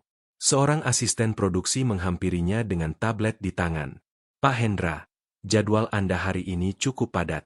Pemotretan untuk kampanye parfum jam 10, lalu fitting untuk peragaan busana akhir pekan ini jam 2 siang, dan ada wawancara dengan majalah jam 4 sore. Hendra mengangguk pelan. Baik, terima kasih. Asisten itu tersenyum, lalu berjalan pergi. Hendra menatap koridor panjang di depannya. 2 tahun lalu, dia berdiri di koridor yang berbeda, membawa tas belanjaan orang lain, menunggu perintah, menelan hinaan tanpa suara. Sekarang orang-orang membawakan air untuknya dan bertanya apakah dia nyaman. Tapi Hendra tidak membiarkan itu mengubah siapa dirinya. Dia masih mengucapkan terima kasih kepada setiap orang yang membantunya. Dia masih menyapa satpam gedung dengan senyum yang tulus. Dia masih mengangguk kepada petugas kebersihan yang menyapu lantai saat orang lain berjalan melewati mereka tanpa melirik. Itu adalah perbedaan yang orang-orang mulai bicarakan. Bukan hanya wajahnya. Bukan hanya jalannya di atas panggung, tapi cara dia memperlakukan orang-orang di sekitarnya. Di studio pemotretan, fotografer bernama Pak Rizal menyambutnya dengan jabat tangan hangat. Hendra, senang akhirnya bisa bekerja denganmu, katanya. Saya juga, Pak, jawab Hendra. Pak Rizal mengatur pencahayaan sementara seorang penata rias mulai bekerja di wajah Hendra. Wanita itu, bernama Lina, memperhatikan kulit Hendra dengan seksama. Kulitmu terawat dengan baik, katanya. Apa rahasianya? Hendra tertawa pelan. Tidak ada rahasia khusus. Saya cuma minum air putih banyak dan tidur cukup. Lina tersenyum. Kadang hal sesederhana itu memang yang paling ampuh. Pemotretan berlangsung selama 3 jam. Hendra berganti pakaian 4 kali. Setiap kali dia berdiri di depan kamera, dia merasakan sesuatu yang familiar dan asing sekaligus. Familiar karena tubuhnya mengingat bagaimana caranya berpose, bagaimana menatap lensa tanpa terlihat kaku, bagaimana menggerakkan tubuh dengan alami di bawah sorotan lampu. Asing karena kali ini, dia tahu harganya. Dia tahu betapa berharganya kesempatan ini karena dia pernah kehilangannya. Saat istirahat, Hendra duduk di sudut studio dengan sebotol air mineral. HP-nya bergetar. Pesan dari Mega. Ada kabar besar. Merek fashion internasional dari Milan ingin kamu jadi wajah kampanye Asia mereka. Telepon aku kalau sempat. Hendra membaca pesan itu 2 kali, lalu 3 kali. Jantungnya berdetak cepat, tapi wajahnya tetap tenang. Dia tidak langsung membalas. Dia memasukkan HP kembali ke sakunya dan memejamkan mata sejenak. Di balik kelopak matanya, dia melihat wajah ibunya. Wanita yang tidak pernah punya banyak uang tapi selalu punya banyak keberanian. Wanita yang membesarkannya sendirian di sebuah rumah kecil di pinggiran Jakarta, yang menjahit baju tetangga untuk membayar uang sekolahnya, yang bangun sebelum subuh untuk memasak nasi dan lauk sederhana agar Hendra tidak pernah pergi ke sekolah dengan perut kosong. Ibu selalu bilang, bisik Hendra pelan kepada dirinya sendiri, bahwa Tuhan tidak pernah sia-siakan usaha orang yang sabar. Dia membuka matanya dan mengambil HP-nya lagi. Dia mengetik kepada Mega. Saya tertarik. Mari kita bicara. Sore itu, setelah fitting selesai, Hendra bertemu Mega di sebuah kafe kecil di Menteng. Tempat itu tenang, dengan aroma kopi yang kuat dan musik jazz pelan di latar belakang. Mega sudah duduk di meja sudut dengan laptop terbuka di depannya. Saat melihat Hendra, dia tersenyum dan melambaikan tangan. "Duduk," katanya. "Kita punya banyak yang harus dibicarakan." Hendra duduk dan memesan es teh. Mega memutar layar laptop ke arahnya. "Ini mereknya. Mereka sudah melihat portofoliomu dan video peragaan busana terakhirmu. Mereka sangat terkesan." Hendra menatap layar. Logo merek itu dia kenali. Itu adalah salah satu rumah mode terbesar di dunia. "Mereka ingin aku?" tanyanya. Suaranya nyaris tidak percaya. "Mereka ingin kamu," Mega mengkonfirmasi. "Kampanye ini akan tayang di seluruh Asia Tenggara. Papan reklame di Jakarta, Kuala Lumpur, Bangkok, Manila. Ini besar, Hendra. Ini sangat besar." Hendra menarik napas dalam. Dia menatap cangkir es tehnya selama beberapa detik. "2 tahun lalu," katanya pelan, "saya berdiri di depan sebuah mal membawa tas belanjaan orang lain. Orang-orang melewati saya tanpa melirik. Sekarang Anda bilang wajah saya akan ada di papan reklame di 5 negara." Mega menatapnya dengan lembut. "Hidup memang tidak bisa ditebak." Hendra mengangguk. "Alhamdulillah." Mereka menghabiskan 2 jam membahas detail kontrak, syarat-syaratnya, jadwal pemotretannya, perjalanan yang harus dilakukan. Hendra mendengarkan dengan seksama, bertanya di bagian yang tidak dia mengerti, dan mengangguk di bagian yang sudah jelas. Saat mereka selesai, Mega menutup laptopnya dan bersandar di kursi. "Boleh aku bertanya sesuatu yang pribadi?" katanya. "Silakan," jawab Hendra. "Apakah kamu pernah menyesal?" "Maksudku, tahun-tahun yang hilang itu. Saat kamu berhenti dari dunia model dan menjadi supir, apakah kamu menyesalinya?" Hendra berpikir sejenak. Jari-jarinya mengetuk pelan di meja. "Kadang-kadang, di malam-malam yang sunyi, saya bertanya-tanya bagaimana jadinya kalau saya tidak berhenti," katanya. "Tapi menyesal? Tidak. Tahun-tahun itu mengajarkan saya sesuatu yang tidak bisa diajarkan oleh panggung manapun." "Apa itu?" "Kesabaran," kata Hendra. "Dan rasa syukur. Saat kamu pernah tidak punya apa-apa, kamu belajar menghargai segalanya." Mega tersenyum. "Pantas orang-orang menyukaimu. Kamu bukan cuma punya wajah. Kamu punya hati." Hendra tertawa pelan.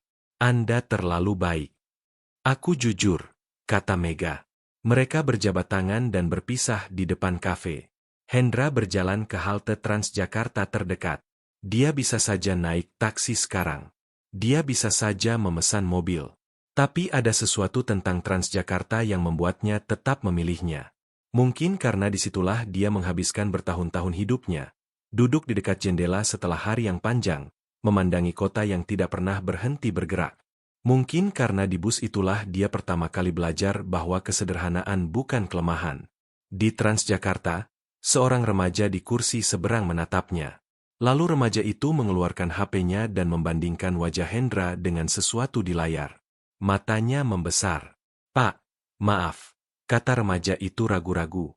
"Anda Hendra yang model itu kan?" Hendra tersenyum. "Iya." Remaja itu hampir melompat dari kursinya. "Masya Allah, saya penggemar Anda. Saya lihat peragaan busana Anda di internet. Keren banget, Pak." "Terima kasih," kata Hendra. "Siapa namamu?" "Dani," kata remaja itu dengan mata berbinar. "Saya juga bermimpi jadi model, tapi teman-teman saya bilang saya terlalu kurus dan terlalu pendek." Hendra menatap remaja itu dengan seksama. Dia melihat sesuatu di mata Dani yang sangat dia kenali. Harapan yang bercampur dengan keraguan. Kepercayaan diri yang hampir padam karena terlalu sering dipadamkan oleh kata-kata orang lain. "Dani," kata Hendra pelan. "Orang-orang akan selalu punya pendapat tentang hidupmu. Mereka akan bilang kamu terlalu ini atau terlalu itu. Tapi yang penting bukan apa yang mereka pikirkan. Yang penting adalah apa yang kamu tahu tentang dirimu sendiri." Dani mendengarkan dengan mata yang tidak berkedip. "Saya dulu supir," lanjut Hendra. "Orang-orang menertawakan saya. Mereka bilang hidup saya tidak akan pernah berubah. Tapi saya tahu siapa saya di dalam. Dan ketika kesempatan datang, Saya siap karena saya tidak pernah berhenti percaya. Dani menelan ludah. Tapi bagaimana kalau kesempatannya tidak pernah datang? Hendra tersenyum. Kalau kamu terus bekerja keras dan tetap rendah hati, kesempatan pasti datang. Mungkin tidak dalam bentuk yang kamu harapkan. Mungkin tidak di waktu yang kamu inginkan. Tapi dia pasti datang. Insya Allah. Bus berhenti. Hendra berdiri. Sebelum turun, dia menoleh ke Dani. Jangan biarkan siapapun menentukan batasmu. Itu hakmu sendiri. Dani mengangguk. Matanya berkaca-kaca. Terima kasih, Pak Hendra. Hendra mengangguk dan turun dari bus. Dia berjalan ke gang sempit yang familiar. Ke bangunan kecil dengan cat yang sudah lama pudar. Dia naik tangga yang retak dan masuk ke kamar kosnya. Ruangan itu masih sama. Tempat tidur kecil, meja di dekat jendela, cermin di samping pintu. Tapi sekarang, di atas meja, ada tumpukan majalah dengan wajahnya disampul. Ada undangan acara yang belum dibuka. Ada amplop berisi kontrak yang baru ditandatangani. Hendra duduk di tempat tidurnya dan memandangi sekeliling. Dia bisa pindah sekarang. Mega bahkan sudah menyarankannya untuk mencari apartemen yang lebih layak. Tapi ada sesuatu tentang tempat ini yang belum bisa dia lepaskan. Ini adalah tempat di mana dia pernah menangis diam-diam setelah hari yang berat. Tempat di mana dia pernah membuka kotak kayu tua dan menyentuh foto-foto masa lalunya. Tempat di mana dia pertama kali mengatakan kepada dirinya sendiri bahwa dia tidak akan menyerah. HP-nya bergetar. Pesan dari nomor yang sudah lama tidak aktif. Hendra, ini Fajar. Aku lihat kamu di mana-mana sekarang. Bangga sama kamu, bro. Kalau ada waktu, ayo ketemu. Kangen masa-masa latihan dulu. Hendra tersenyum membaca pesan itu. Fajar adalah teman pertamanya di dunia model, bertahun-tahun lalu, saat mereka berdua masih muda dan penuh mimpi. Fajar yang mengirim pesan pertama saat melihat fotonya di internet. Fajar yang tidak pernah melupakan persahabatan mereka meskipun Hendra menghilang dari dunia itu selama bertahun-tahun. Dia mengetik balik. Ayo ketemu. Besok sore di warung kopi depan stasiun lama. Aku yang traktir. Balasan datang cepat. Deal. Jangan lupa bawa muka terkenalmu itu haha. Hendra tertawa sendiri di kamar kosnya yang sunyi. Keesokan sorenya, Hendra duduk di sebuah warung kopi sederhana di pinggir jalan. Bukan kafe mewah. Bukan restoran mahal. Warung kopi biasa dengan kursi plastik dan meja kayu yang sudah penuh goresan. Fajar datang 5 menit kemudian. Pria itu lebih kurus dari yang Hendra ingat. Tapi senyumnya masih sama. Lebar. Tulus. Tanpa beban. Hendra. Fajar berteriak dan langsung memeluknya. Lihat kamu sekarang. Model terkenal masih mau duduk di warung kopi. Hendra tertawa dan menepuk punggungnya. Duduk. Pesan apa saja. Mereka duduk dan mulai berbicara. Tentang masa lalu. Tentang hari-hari latihan yang melelahkan. Tentang mimpi-mimpi yang pernah mereka bagi. Kamu ingat tidak, kata Fajar sambil menyesap kopinya. Waktu kita pertama kali ikut audisi besar itu, kita berdua ditolak. Kamu bilang, tidak apa-apa. Besok kita coba lagi. Dan kita memang mencoba lagi. Hendra mengangguk. Aku ingat. Lalu kamu tiba-tiba menghilang. Fajar melanjutkan, suaranya lebih pelan sekarang. Aku dengar ibumu sakit. Aku mencoba menghubungimu, tapi nomormu tidak aktif. Hendra menarik napas dalam. Topik ini selalu berat baginya.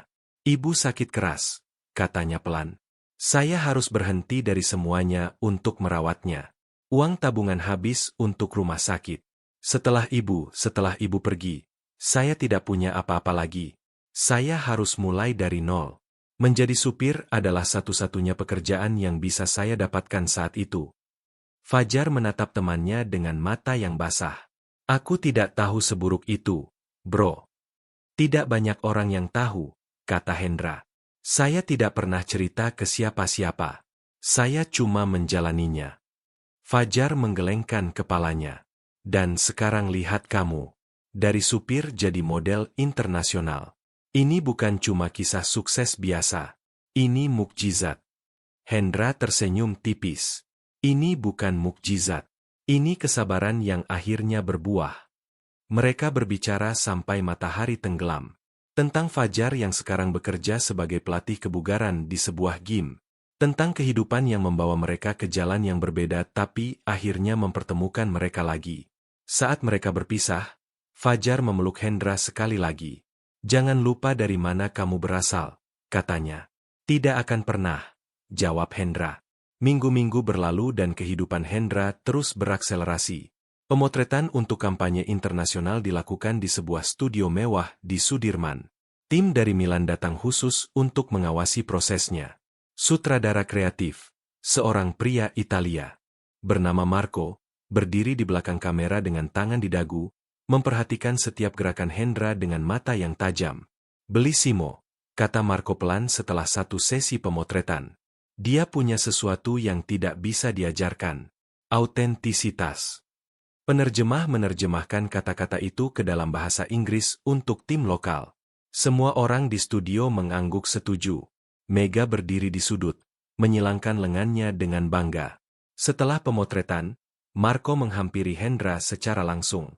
Dengan bahasa Inggris yang bercampur aksen Italia, dia berkata, "You are not just a model. You are a storyteller. Your eyes speak." Hendra mengangguk sopan. "Thank you, sir." Marco menepuk bahunya. "We want you for the Paris show in spring." Hendra berkedip. "Paris?" "Yes," kata Marco. "Paris Fashion Week. Think about it." Malam itu, Hendra berbaring di tempat tidurnya dan menatap langit-langit kamar kosnya yang retak. Paris. Kata itu terasa seperti sebuah dunia lain. Dia mengambil HP-nya dan membuka galeri foto. Di sana, di antara ratusan foto pemotretan profesional, ada satu foto lama. Foto dirinya dan ibunya, berdiri di depan rumah kecil mereka. Ibunya tersenyum lebar, memegang lengannya. "Ibu," bisiknya. "Anak ibu akan ke Paris." Air matanya jatuh. Bukan air mata kesedihan. Air mata syukur yang terlalu lama tertahan. Kabar tentang tawaran Paris menyebar cepat di industri. Nama Hendra menjadi topik pembicaraan di mana-mana. Di acara-acara sosial, di kolom gosip majalah, di media sosial. Supir yang jadi model internasional. Dari gang sempit Jakarta ke panggung Paris. Kisah nyata yang lebih dramatis dari sinetron. Dan di tengah semua kebisingan itu, satu orang duduk sendirian di rumahnya yang besar dan sepi, membaca setiap artikel, memandangi setiap foto, merasakan setiap kata seperti tusukan kecil di dadanya. Ratna. Bisnisnya tidak bangkrut, tapi jelas sekali menurun. Bukan karena kualitas pekerjaannya yang berkurang, tapi karena reputasinya yang telah berubah. Di dunia orang kaya Jakarta, di mana citra adalah segalanya, cerita tentang bagaimana dia memperlakukan Hendra telah menjadi semacam legenda hitam. Orang-orang tidak secara terang-terangan menghinanya. Mereka lebih halus dari itu. Mereka hanya berhenti mengundangnya, berhenti meneleponnya, berhenti merekomendasikan bisnisnya. Suatu malam, Ratna duduk di meja makannya yang panjang. Meja itu bisa menampung 12 orang, tapi malam ini hanya dia sendiri. Di hadapannya ada sepiring makanan yang hampir tidak disentuh. HP-nya tergeletak di samping piring. Dia mengambilnya dan membuka media sosial. Wajah Hendra langsung muncul. Kali ini, sebuah wawancara video. Seorang jurnalis bertanya kepadanya, "Hendra, banyak orang terinspirasi dengan kisahmu. Dari supir menjadi model internasional. Apa yang ingin kamu sampaikan kepada mereka yang merasa terjebak dalam situasi sulit?" Hendra di layar tersenyum tenang. "Saya ingin bilang bahwa identitas kita bukan ditentukan oleh pekerjaan kita atau oleh apa yang orang lain katakan tentang kita. Identitas kita ada di dalam hati, di dalam cara kita memperlakukan orang lain, di dalam kesabaran kita saat hidup terasa berat. Jangan pernah biarkan orang lain mendefinisikan siapa diri Anda." Jurnalis itu mengangguk. "Apakah ada seseorang yang pernah merendahkanmu yang ingin kamu sampaikan sesuatu?" Hendra diam sejenak. "Tidak secara khusus," katanya. "Tapi saya belajar bahwa orang yang merendahkan orang lain biasanya sedang berjuang dengan sesuatu di dalam diri mereka sendiri. Mereka tidak butuh balasan. Mereka butuh doa." Ratna mematikan video. Tangannya gemetar. Dia meletakkan HP di meja dan menundukkan kepalanya. Untuk pertama kalinya dalam waktu yang sangat lama, air matanya jatuh. Bukan air mata kemarahan. Bukan air mata malu. Air mata penyesalan yang jujur dan mentah. Astaga, bisiknya. Apa yang sudah kulakukan? Malam itu, Ratna tidak tidur. Dia duduk di ruang kerjanya, dikelilingi file-file dan dokumen bisnis, tapi pikirannya ada di tempat lain. Dia memikirkan semua supir yang pernah bekerja untuknya sebelum Hendra. Berapa banyak dari mereka yang dia perlakukan sama buruknya? Berapa banyak dari mereka yang pulang ke rumah dengan hati yang hancur karena kata-katanya? Berapa banyak mimpi yang dia remukan tanpa pernah menyadarinya? Keesokan paginya, Ratna melakukan sesuatu yang tidak pernah dia lakukan sebelumnya. Dia menelepon Sari. Sari, katanya. Suaranya lebih pelan dari biasanya. Aku butuh bicara. Sari terkejut. Bukan karena Ratna menelepon, tapi karena nada suaranya. Tidak ada ketajaman. Tidak ada perintah. Hanya kelemahan yang jujur. Tentu, kata Sari. Mau ketemu di mana? Mereka bertemu di sebuah kafe yang tenang. Ratna datang tanpa kacamata hitam besar, tanpa tas bermerek mencolok, tanpa aura sombong yang biasanya mengikutinya seperti bayangan. Dia terlihat lebih kecil dari biasanya. Sari duduk di depannya dan menunggu. Ratna menarik napas. Aku mau bertanya sesuatu, dan aku butuh jawaban jujur. Sari mengangguk. Apakah aku memang seburuk itu? Sari diam sejenak. Ini adalah pertanyaan yang tidak pernah dia bayangkan akan keluar dari mulut Ratna. Kamu tidak jahat, kata Sari hati-hati. Tapi kamu terbiasa memperlakukan orang seolah mereka tidak punya perasaan. Supir, asisten, pelayan restoran. Kamu bicara kepada mereka seperti mereka bukan manusia. Ratna menatap mejanya. Dan Hendra. Sari menghela napas. Hendra mendapat yang terburuk. Kamu mengundangnya ke pesta itu bukan untuk merayakan apapun. Kamu mengundangnya untuk mempermalukannya. Dan yang paling menyedihkan adalah, kamu bahkan tidak merasa bersalah saat merencanakannya. Air mata Ratna jatuh lagi. Dia mengusapnya cepat, seolah malu menangis di tempat umum. Aku ingin berubah, bisiknya. Sari menatapnya lama. Kalau begitu, mulailah. Bukan dengan kata-kata, tapi dengan tindakan. Ratna mengangguk pelan. Perubahan itu tidak terjadi dalam satu hari. Tapi perlahan, Ratna mulai mengambil langkah-langkah kecil. Dia mulai mengucapkan terima kasih kepada orang-orang yang selama ini tidak pernah mendapat terima kasih darinya.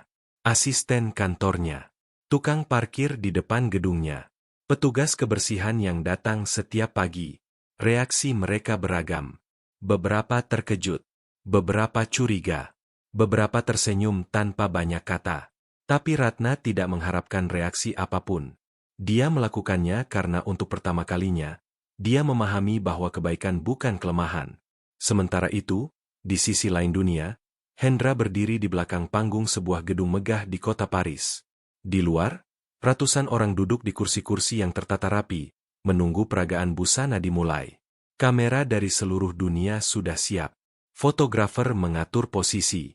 Jurnalis mode dari majalah-majalah ternama sibuk mencatat. Hendra berdiri di depan cermin besar di ruang ganti. Setelan jas yang dia kenakan kali ini bukan jas lama dari kotak kayu di bawah tempat tidurnya. Ini adalah jas yang dirancang khusus untuknya oleh desainer ternama. Tapi saat dia menatap bayangannya di cermin, yang dia lihat bukan baju mewah itu. Yang dia lihat adalah pria yang sama. Pria yang dulu bangun sebelum matahari terbit untuk mencuci mobil orang lain. Pria yang dulu menelan hinaan tanpa suara. Pria yang dulu duduk di Transjakarta dengan hati yang berat tapi tekad yang tidak pernah padam. Mega muncul di belakangnya. 5 menit lagi, katanya. Hendra mengangguk. Siap. Mega melihat sesuatu di matanya. Kamu sedang memikirkan apa? Ibu, kata Hendra pelan. Saya memikirkan ibu saya. Mega tersenyum lembut. Dia pasti sangat bangga. Hendra menarik napas dalam. Saya harap begitu. Musik dimulai. Lampu panggung menyala. Satu persatu, model-model berjalan keluar. Lalu namanya dipanggil. Hendra melangkah ke panggung. Dan saat kakinya menyentuh runway, saat lampu menyinarinya, saat ratusan pasang mata mengarah padanya, dunia terasa berhenti sejenak. Dia berjalan seperti yang selalu dia lakukan. Tenang, mantap, tanpa terburu-buru. Setiap langkahnya membawa cerita. Cerita tentang kesabaran. Cerita tentang ketabahan. Cerita tentang pria biasa dari gang sempit di Jakarta yang tidak pernah berhenti percaya pada dirinya sendiri. Tepuk tangan menggema. Kamera berkilat dari segala arah. Orang-orang berdiri dari kursi mereka. Dan di tengah semua itu, Hendra tersenyum. Bukan senyum kemenangan. Bukan senyum kebanggaan. Senyum syukur. Senyum seseorang yang akhirnya menemukan tempatnya di dunia ini. Malam itu, setelah acara selesai, Hendra berdiri sendirian di balkon hotel. Paris membentang di bawahnya, berkilau seperti permata. HP-nya bergetar. Pesan dari Fajar. Bro, aku lihat kamu di TV. Paris. Gila. Bangga banget sama kamu. Pesan dari Mega. Luar biasa. Semua orang membicarakanmu. Pesan dari Dani, remaja yang dia temui di Transjakarta. Pak Hendra. Saya lihat Anda di internet. Saya menangis. Pak, terima kasih sudah memberi saya keberanian. Dan satu pesan lagi. Dari nomor yang dia kenali tapi tidak pernah menyangka akan mengirim pesan kepadanya. Ratna. Hendra. Aku melihat penampilanmu di Paris.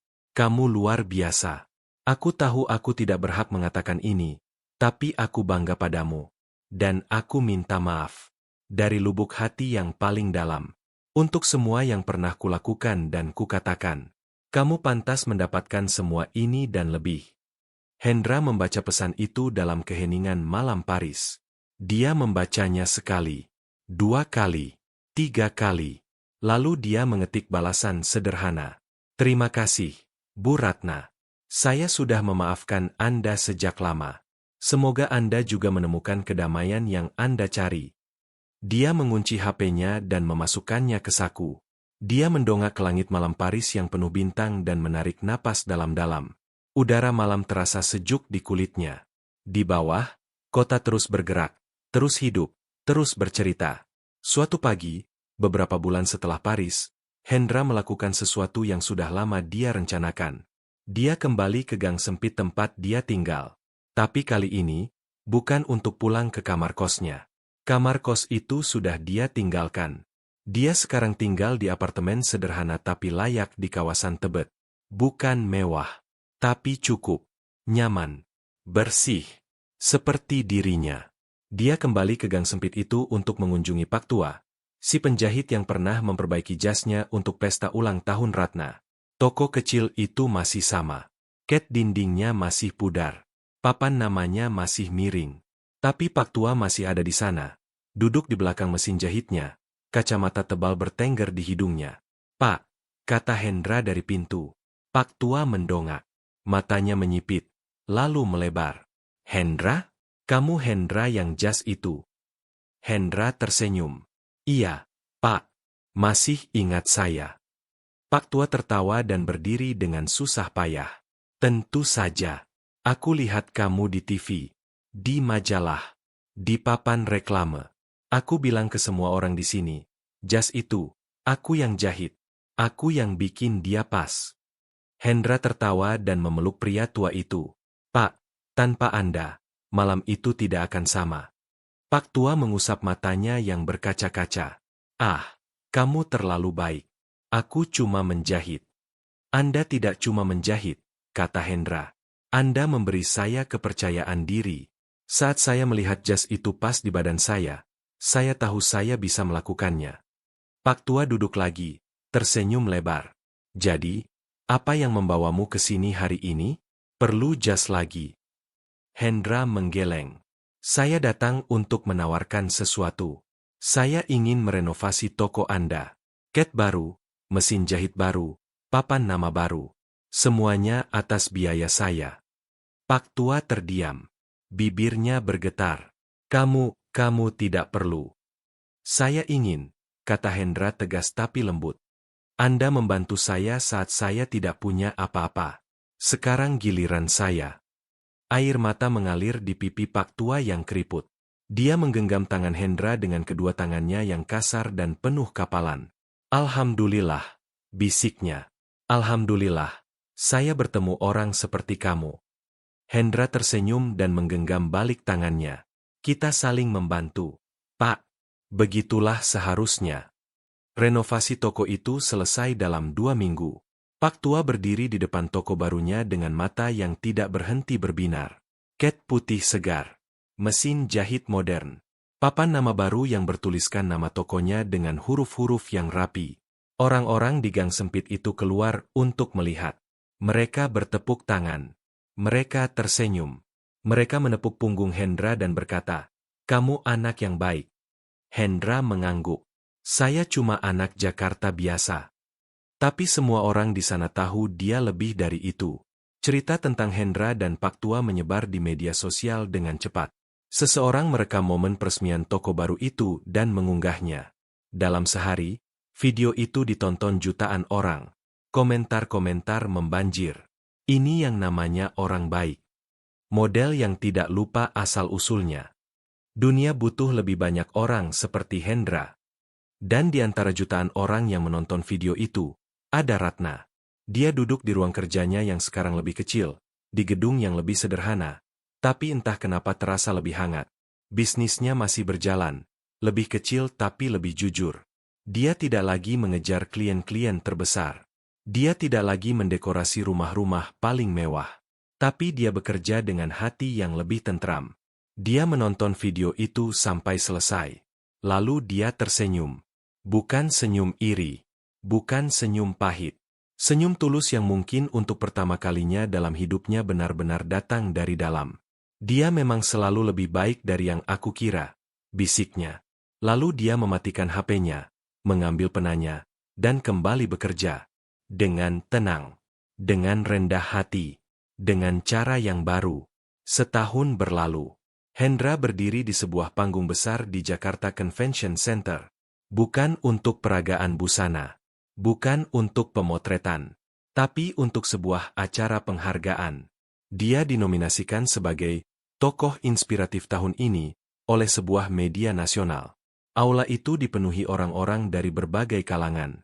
Pengusaha, seniman, aktivis, jurnalis. Lampu-lampu terang menyinari panggung. Kamera berjajar di sepanjang sisi ruangan. Saat namanya dipanggil sebagai pemenang, tepuk tangan menggema dengan keras. Hendra berjalan ke panggung dengan langkah yang sama. Tenang. Mantap. Tidak terburu-buru. Dia menerima piala kecil dari kristal dan berdiri di depan mikrofon. Untuk beberapa detik, dia hanya memandangi lautan wajah di depannya. Lalu dia berbicara. "Terima kasih," katanya. "Penghargaan ini bukan milik saya sendiri. Ini milik setiap orang yang pernah direndahkan tapi tidak menyerah. Milik setiap orang yang pernah dipandang sebelah mata tapi tetap berdiri tegak. Milik setiap orang yang pernah dibilang tidak mampu tapi terus berusaha." Dia berhenti sejenak. "Saya dulu supir. Dan saya bangga dengan itu. Menjadi supir mengajarkan saya kesabaran, kerendahan hati, dan ketangguhan. Orang-orang menertawakan saya. Orang-orang meragukan saya. Tapi yang membuat saya berdiri di sini bukan balas dendam. Yang membuat saya berdiri di sini adalah keyakinan bahwa setiap orang punya nilai. Tidak peduli pekerjaanmu apa. Tidak peduli dari mana asalmu. Tidak peduli seberapa kecil dunia melihatmu. Nilaimu ada di dalam dirimu sendiri." Aula itu sunyi selama sedetik. Lalu tepuk tangan membahana. Orang-orang berdiri. Kamera berkilat. Air mata mengalir di banyak wajah. Hendra turun dari panggung dan disambut oleh Mega, Fajar, dan Dani yang sekarang sudah diterima di sebuah agensi model kecil berkat dorongan semangat yang diberikan Hendra di Transjakarta hari itu. "Pak Hendra." Dani berlari memeluknya. "Pidato Anda luar biasa." Hendra tertawa dan menepuk punggung Dani. "Kamu akan berdiri di panggung yang sama suatu hari nanti. Percaya." Fajar memeluknya erat. "Ibumu pasti tersenyum di atas sana." Mata Hendra berkaca-kaca. "Insya Allah." Malam itu, Setelah acara selesai, Hendra tidak langsung pulang. Dia meminta sopirnya. Ya, sekarang dia punya sopir sendiri, tapi dia memperlakukannya dengan hormat yang tidak pernah dia terima dari Ratna, untuk mengantarnya ke suatu tempat terlebih dahulu. Mobil berhenti di depan sebuah pemakaman yang sunyi. Hendra turun dan berjalan di antara batu-batu nisan yang diterangi cahaya bulan. Dia berhenti di depan sebuah nisan sederhana. Nama ibunya terukir di sana. Dia berlutut. "Ibu," bisiknya. "Anak ibu berhasil. Bukan karena aku kuat, tapi karena ibu mengajarkan aku untuk tidak pernah menyerah." Air matanya jatuh ke tanah. Dia meletakkan piala kristal kecil di samping nisan itu. "Ini buat ibu," katanya. "Semua ini buat ibu." Angin malam bertiup lembut, menggerakkan daun-daun di atas kepalanya. Dan dalam keheningan itu, Hendra merasakan kedamaian yang tidak bisa dia jelaskan dengan kata-kata. Seperti pelukan hangat yang datang dari tempat yang sangat jauh. Dia berdiri perlahan, mengusap air matanya, dan berjalan kembali ke mobil. Di jok belakang, dia memandang keluar jendela. Jakarta membentang luas di depannya. Kota yang pernah meremehkannya. Kota yang pernah membuatnya merasa tidak berarti. Kota yang sekarang mengenalnya. Tapi bagi Hendra, Jakarta tetap sama. Tetap ramai. Tetap macet. Tetap keras. Dan tetap indah. Karena di kota inilah dia belajar bahwa harga diri seseorang tidak ditentukan oleh mobil yang dia kendarai atau rumah yang dia tinggali. Harga diri seseorang ditentukan oleh bagaimana dia tetap berdiri saat seluruh dunia berusaha menjatuhkannya. Hendra tersenyum kepada bayangannya di kaca jendela mobil. Bukan senyum pemenang. Bukan senyum balas dendam. Senyum seorang pria yang akhirnya menjadi tepat seperti yang seharusnya dia jadi sejak awal. Kisah ini berakhir bukan dengan kemenangan yang gemilang atau kekalahan yang menyedihkan. Kisah ini berakhir dengan kebenaran sederhana yang sering dilupakan dunia. Bahwa setiap orang, tidak peduli seberapa kecil mereka terlihat di mata orang lain, membawa cahaya di dalam diri mereka. Dan cahaya itu, sekali dinyalakan, tidak bisa dipadamkan oleh siapapun. Wanita yang merendahkannya menemukan pelajarannya sendiri. Pria yang tetap diam menemukan suaranya. Dan lelucon yang dimaksudkan untuk menghancurkannya menjadi pintu yang membebaskannya. Hendra berdiri, menatap ke cermin, dan tersenyum dengan lembut. Bukan karena dia telah menang, tapi karena dia telah menjadi tepat seperti yang seharusnya dia jadi.